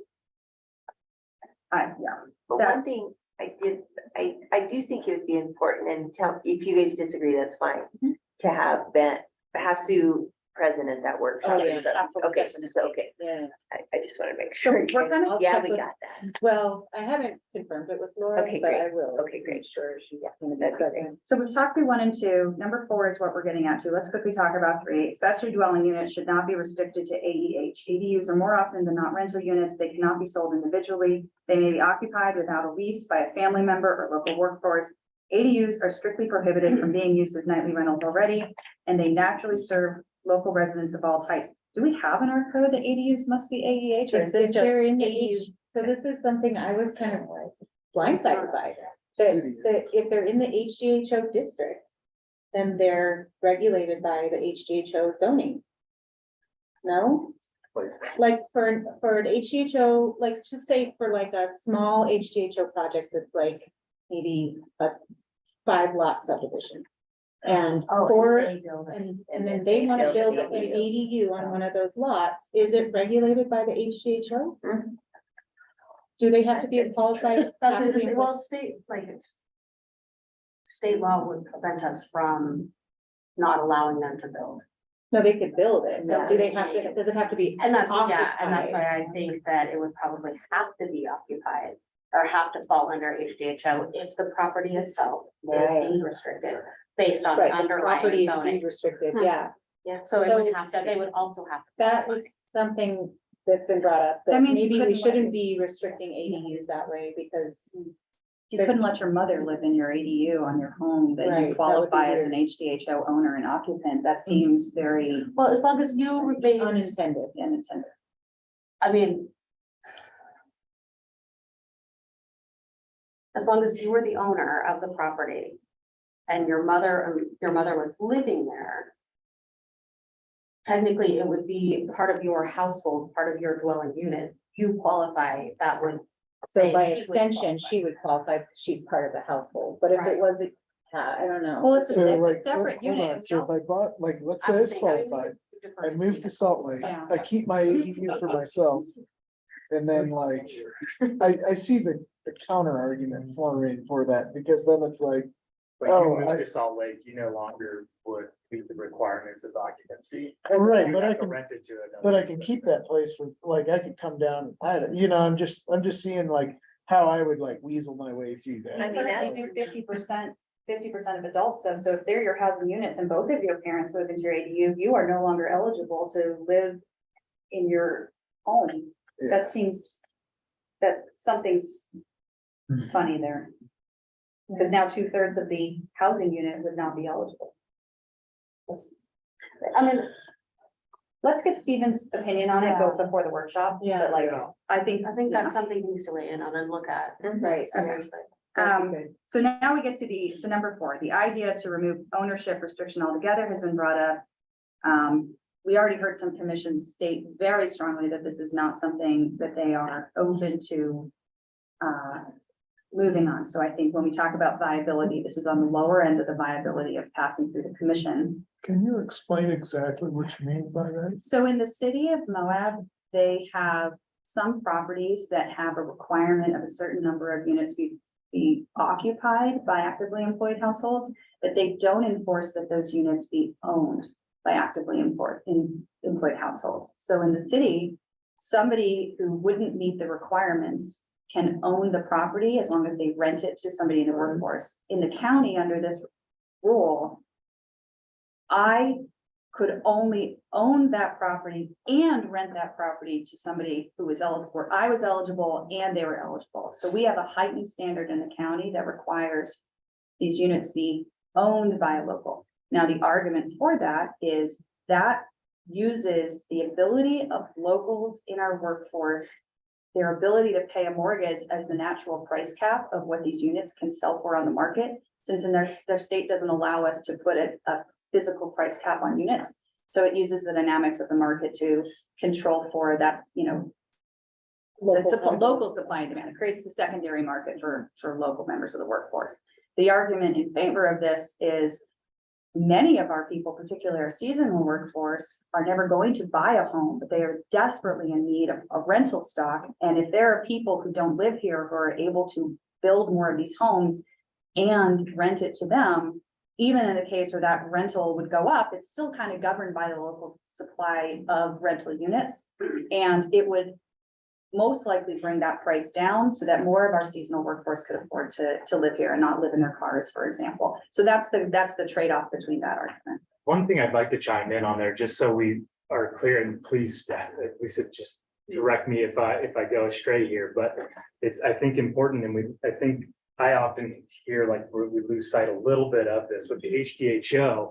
It's for folks that are at 100% of AMI or higher. So when we talk seasonal staff, or I heard at the county commission, like the Main Street cook getting out competed, they're not in this market. They're not a part of this conversation because they're going to be in those government sponsored programs like, HUD or USDA, CR, that's their market. So they're actually not competing at all to get into this HDHO. For buyers, I would argue For that buyers, yes. the rental market is where you do see this being able to serve the service side of our workforce and lower income of our workforce, which is where Absolutely. that argument comes into. One point that I would make with that is that builders and developers are going to spec these homes to be built at that price point because they know what the income is of Grant County staff. So you'd be a very foolish, in my opinion, builder or developer to say, all right, we're going to make these things either on the cheap and cost, and charge exorbitant prices, or make them really fancy to where it's like, well, you made them for rentals. You're not going to make money back. So I'm gonna hit pause really quick because it's 6:10. We don't have anyone who is joined our waiting room, but if you're on YouTube and you want to make a comment during our second citizens to be heard, you're welcome to jump on the Zoom and we will come back to your comment if you do join our Zoom. So just wanted to land that in the agenda. Yeah, so when it comes to this subject, we just have to keep in mind too, that the HCHO is actually providing rental units that are only restricted for occupancy, not ownership already. So there's that 98 of the units will be restricted for occupancy only. And that's the V-Gate Terrace multifamily project. Which assumes that project comes online, because otherwise we don't really have smaller scale multifamily. I do want to chime in on that point with Viewgate Terrace. Like I heard, we were talking about, maybe a mega rental company buys that. To me, it seems a little bit odd that we're kind of advocating for, yes, we can have one mega landlord that lives out of town that's gonna funnel all of that money out of our community. I mean, and then we're getting, the total of those units is almost half of this entire project, and we've just ushered it out of the community, out of Green County. That seemed very strange to me when there's such like vociferous opposition to having in these other single family homes or condos, just the ability for out of town investors to be able to buy it. It seems kind of odd. Are you under the impression that that's the way that the rules and regulations are currently written? Because I read number 1 under ownership to suggest that the suggestion would be to go in that direction, but that's not where we are today.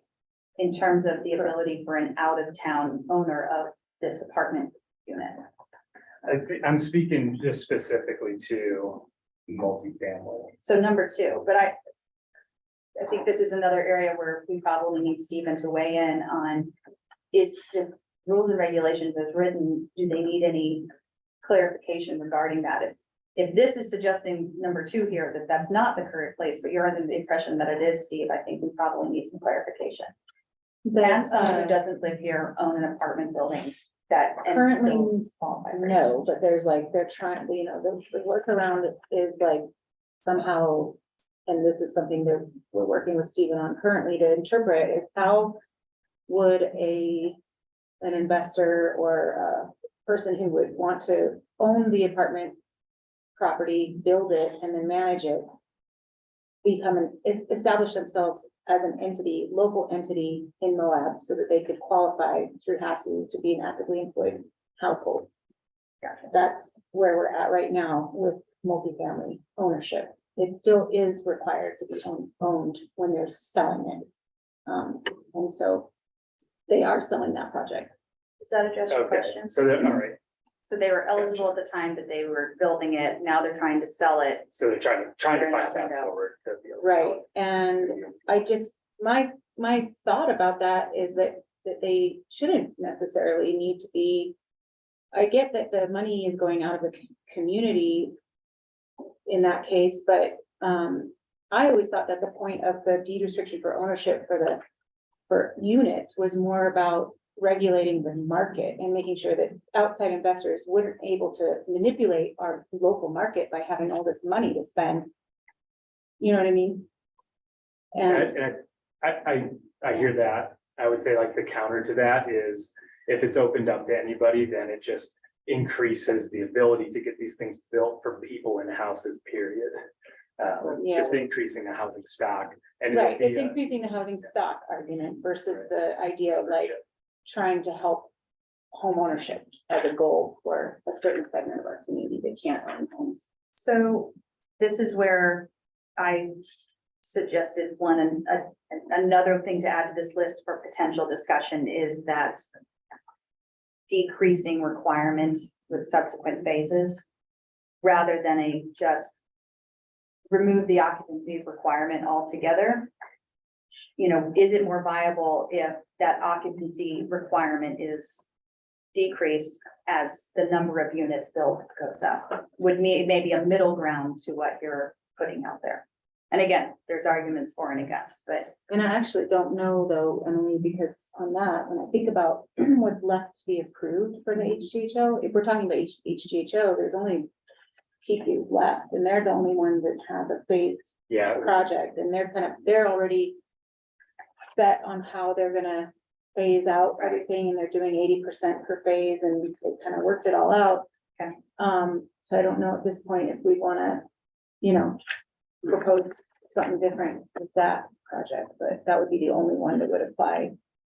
And you so would think if someone were starting all new, of course, there's probably no such person, they would game the phases.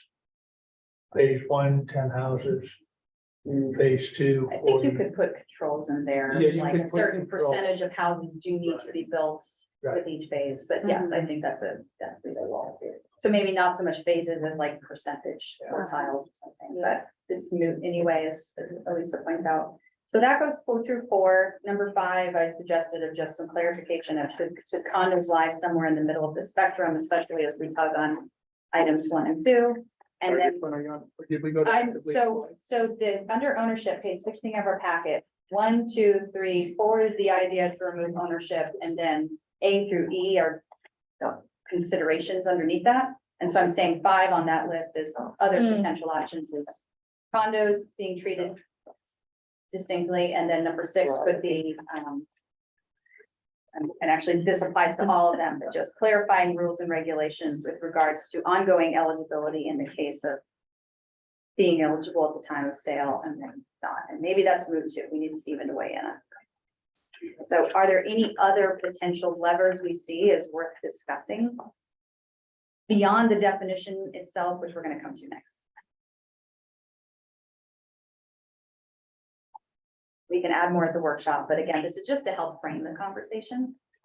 Will Stephen be at the workshop? That'd probably be good. I think he would be. He will be. Yeah. That'll be awesome.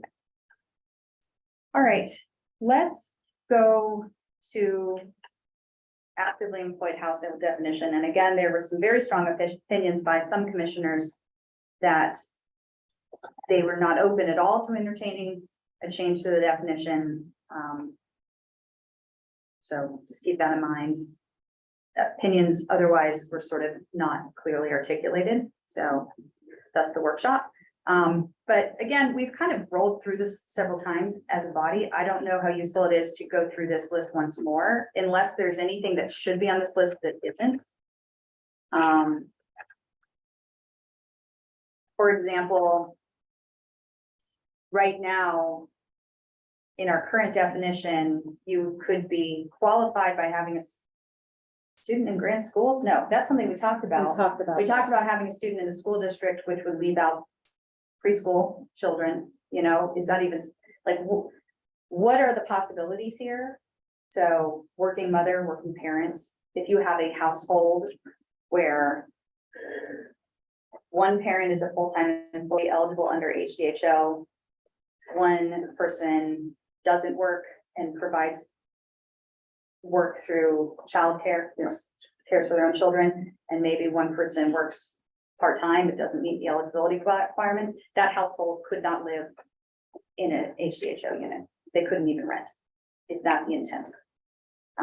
Particularly given the rental market itself, that to me is where this definition can be overly strict for rentals, and maybe there is a different category of requirements for renters versus owners. There also was a letter that came in from somebody who has been a resident of Grand County for close to 20 years and who has a clientele that has shifted from local to non-local. Like, is there a period of time that you can prove residency where you should be able to at least maintain or rent? I don't know, but that would get away from the idea of like the people who get a job that allows them to be on Zoom, moving to Moab and buying one of these units with their Bay Area salary, which was the specific example raised. Well, if you've lived here for 20 years or 10 years, an established residency. Those are my notes about that. Is there a exact trade-off? situation? For remote workers, yeah, I think that is something, that particular topic does seem like it can be very nuanced and there's I been think if several we want a examples. diversified workforce, that's exactly the thing we should be doing. Which is Right. more in the extreme of Yeah. just getting rid of the definition. So like, The concern was definitely like the, classic, like somebody moving here from Silicon Valley who makes millions of dollars working remotely can afford anything, and that might skew the. I personally know several people that did that. Oh, during they're COVID. all, yeah. Yeah, Right, like so that's a should they huge be problem. allowed to, to buy an HDHO? I think Zoom diversified our economy more than any other program the county did. But they can afford anything, so. Yeah, no, I that's what I'm know. saying, They're so just should we allow them to buy our our beloved HHO units that Yeah, are supposed to be I don't know. more affordable. I know. Yeah. Should we have worker Suggestions. solidarity and anybody who's a worker? I love Yeah, diversification, right. for sure. I just think that the HGHO has a very specific purpose, and Yeah. that's to try to kind of help out the local market. And remote workers, I'm sure there's plenty, like the example of the person who wrote the public comment. Doesn't fall into the category of someone who's, anyway. Did anybody read the Laura Harrison? I thought she had some great examples of Yes. how to facilitate someone that was a remote worker, which I don't know if it was because of that example of the one letter we're talking about, but Yeah. it seemed to coincide really I well think with it. that- But it was like, you're a remote worker, you could be a remote worker and not have whatever the criteria is, Right. 75% of your clients in Grand County, if you had been paying tax in Grand County for like 5 years prior or something like that, or if you did X number of community service hours, that's a little bit more on, I like the tax one a little bit more because it shows you've been here, you're paying into our, you are a community member. Mhm. One possible Seems pretty easy to exercise manage. in the workshop is to go down the list of like, from obvious to nebulous, like clear and obvious is you work at least 30 hours for a Grand County based company, right? Like, we know that person fits the requirement. Next level down becomes maybe the question of your children are enrolled in grand schools, and you can establish residency, or maybe it's your residency requirement is at least 5 years. And then a step below that is grand schools, where it's like, look, if you meet this one, nothing else matters. But where are we willing to draw the line here and feel like the program is still viable and also in keeping with the intent of you here to make public comment? Just here to listen? All right. So, I mean, that's one way of laying this out, rather than discussing the merit of each individual Yeah. thing, like, I like that. No, I like that. That would cut out a lot of Yeah. these weird Specifics. theoreticals and like Yeah. fringe situations. so could we recommend framing the exercise that way for the? That's great. Yeah. Yeah. Okay. So I come. think we should drag it out and talk about each one. Yeah, me too. Each individual case. Well, I tell you how With the 10 discussion specific examples. the other night. Now, remember, Bill, the discussion the other night, was it the HDHO one that Mary finally just said we're done? Oh, yeah. Because it was just like, we were going around in circles, and she's like, when we're going around in circles, we're done. Mary's just, I don't even know how. Yeah, she that was finished it. special. She's like, we're done. They- Oh, was it special? Yeah. I couldn't remember, I was like your style. No, we could see a good outcome with the Good, HCHO good, one. We got workshop on the table Yeah. and, yeah, dot. Okay, last thing then is just related to the thing the commission actually directed us to think about, which is infrastructure. So are we ready to move on from this here? Any other comments? So we will go through the list of potential ownership standards or ideas and get the commission's input on. And honestly, I think we probably will want to maybe do some straw polling. There was an assertive statement. Probably maybe might want to, like a straw poll. Like I would personally like to know which of these are likely to just flat out fail, which need additional research, which seem clear and obvious, like. Oh, yeah, there. I want to say one more thing on the HDA before we move on is I'm like. There's been arguments like, oh, people aren't clamoring to do these. I don't know. We like filled it out. It's taken a few years. We've had some hurdles. It seems like people have taken the bait. But it's not all built out. And I part of me is like, are we a little bit premature on like taking this? Because there's 300 of them. Like, if we built 300 of them, is the price gonna go down to 100,000? I mean, like, there's, what Anthony was saying, there's 5 units that people can buy right now. How many people in Moab are there 300 buyers? I don't know. And I'm like, ooh, are we all like in 3 years being like, oh my God, the market crashed, the county had to buy them all. And like, what I'm saying. I also want to come clean. I owe Steve an apology. The USDA direct home loan limit is substantially higher than it was the last time I checked. So They sorry just, for that, they Steve. just reassessed them. Yeah. What is it? I'm curious. Yeah. In Grand County, it's sitting right around 400K, Oh, Yeah. which makes things competitive. That is a game changer. Yeah. Well, and to your point, Aaron, the commission did talk about wanting to explore ways to remove the financial burden for buyers. A lot of what we've been talking about is the burden for suppliers. Yeah. So how could there's less options in terms of what the county can do, but there may be grants available or other means to reduce the burden on buyers. Huh. But if the USDA limit is 400,000, many of the units I've seen hit the market from HDHO. I mean, there's that one that's like double that, but otherwise they're kind of in that 250 to 350 range. is the USDA able to, like that loan, able to buy an HDHO unit? See why it wouldn't? Okay, yeah, I just, I don't know that answer. Yeah. Okay, so the other thing we wanted to talk about here, and again, I think in this case, it's just kind of a little open table discussion for staff's purposes to frame the discussion at the workshop, and that is infrastructure burdens. How might we ease upfront costs for small scale developers? This is not just an HDHO question of minor to semi-minor subdivisions. Today, minor subdivisions are 3 or less is defined in our land use code. You know, maybe that should be 5, 6. But there is general consensus from the commission that, you know, look, if somebody subdividing their 1 acre lot into 4 units, we probably don't need them spending $400,000 in infrastructure on a sidewalk that no one's going to use until 20 years from now, at which point it'll need to be jackhammered and rebuilt anyway. But where is that line? And those are kind of the open conversation. And I don't know that we need to get into a long conversation here, but I'm just, if anyone has any broad opinions about this that should be represented in the workshop, this is your chance. I have a quick question, because we did have that person who, was trying to develop an HDHO, I guess, 4 units or something. Yeah. Let's say her cost was $300,000. And somebody who's building 10 times more units cost is 10 times $300,000. I'm guessing that's what the road department is seeking. And then the question is that fair? Should the person, and I'm just asking this question, should the person who's building more units, who they're going to try to sell for the same price,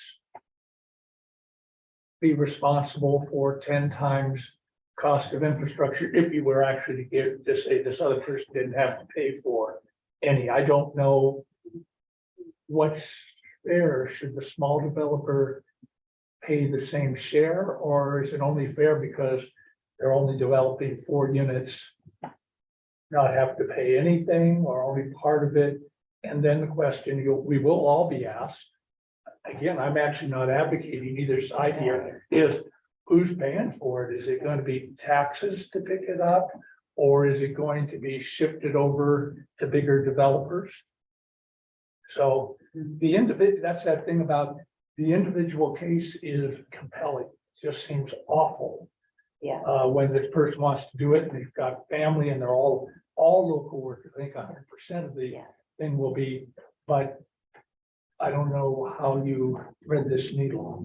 So one example that came up at our workshop that we hosted was, should people be allowed to sell the subdivided units, the to be subdivided units, to pay for their bond for subdivisions of a certain size? Today, you need to come up with it all up front before you even have the opportunity to get your money out of the project to pay for the project, which is not viable for smaller scale builders. So if I could sell all the units, portion of the units, then that could allow me to have the capital to invest in my project if we still maintain that requirement. So that's a specific example that a couple builders raised and said, could be one path forward for them. This is about bonds. Yeah. Well, yeah, like for, they have 2 years to make the improvements, to finish the improvements, whether it's a road, paving a road or putting in sidewalks, whatever. It's usually what it is that's bringing pain.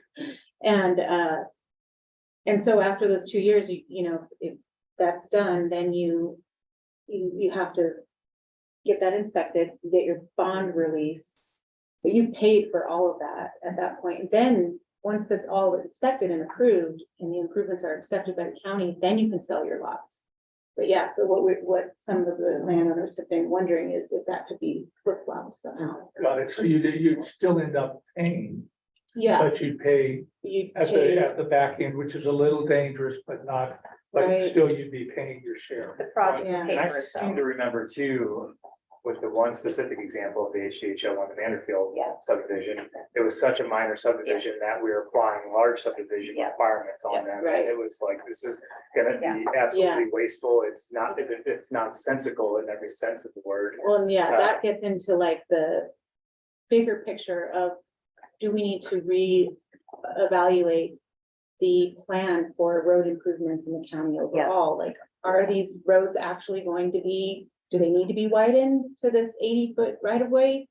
And in like the case with Murphy Lane, it was like this little section of Murphy Lane that would have to be widened to 80 feet paved just on this little frontage of their project where they were subdividing parcels behind. And they were just perplexed by the idea that they were required to do that little section, but yet when would the entire Murphy Lane ever get built out that way, if ever?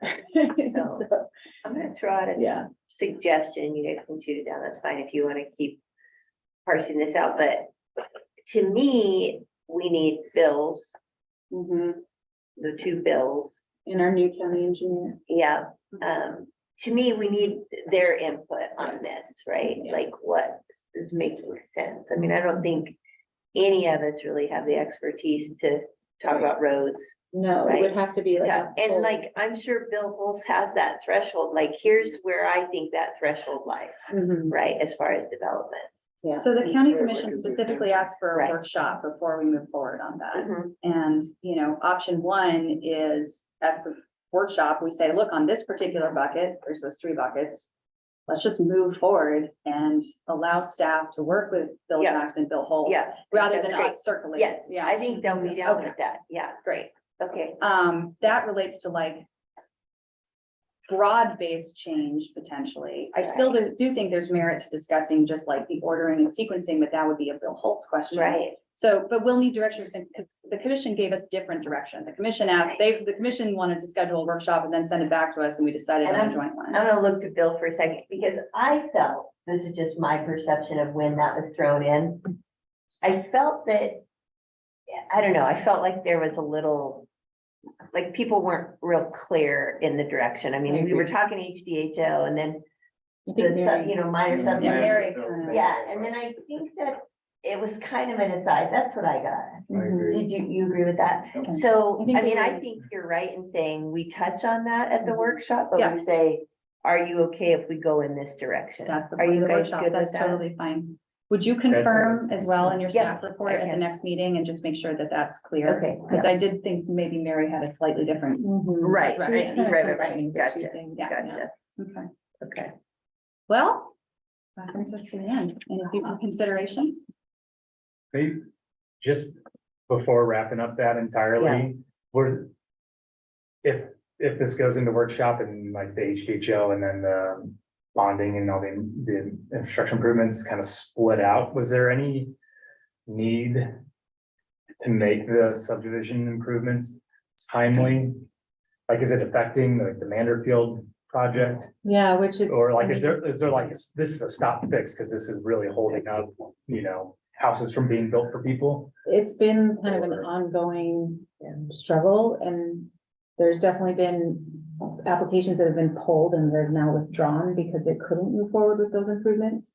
So they could potentially benefit in the future from some changes.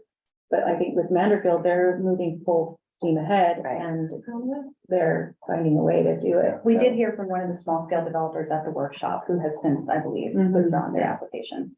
And for them, it was building housing for one of their children. Well, I can think of owns two a now company. then. Yeah. No, right, yeah. So, yeah, so I would say, Yeah, like, I either way, getting Bill Holtz and Bill Jackson's input, and let's assume that's not gonna happen in a 2-hour workshop sufficiently. Right, Commission. Letting the planning commission move forward on this, letting planning and zoning staff move forward on this would be great. That leaves a majority time to suss out the two Right. sides of HDHO. yeah. Great. Cool. So with us, Jerry? Never mind. Setting up for it. Quiz, what is a? I haven't.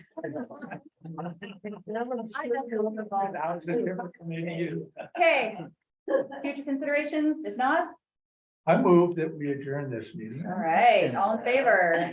O, B, C, great, thank you guys. Thanks, Tony. Aye, see you. Bye. Oh. Gone.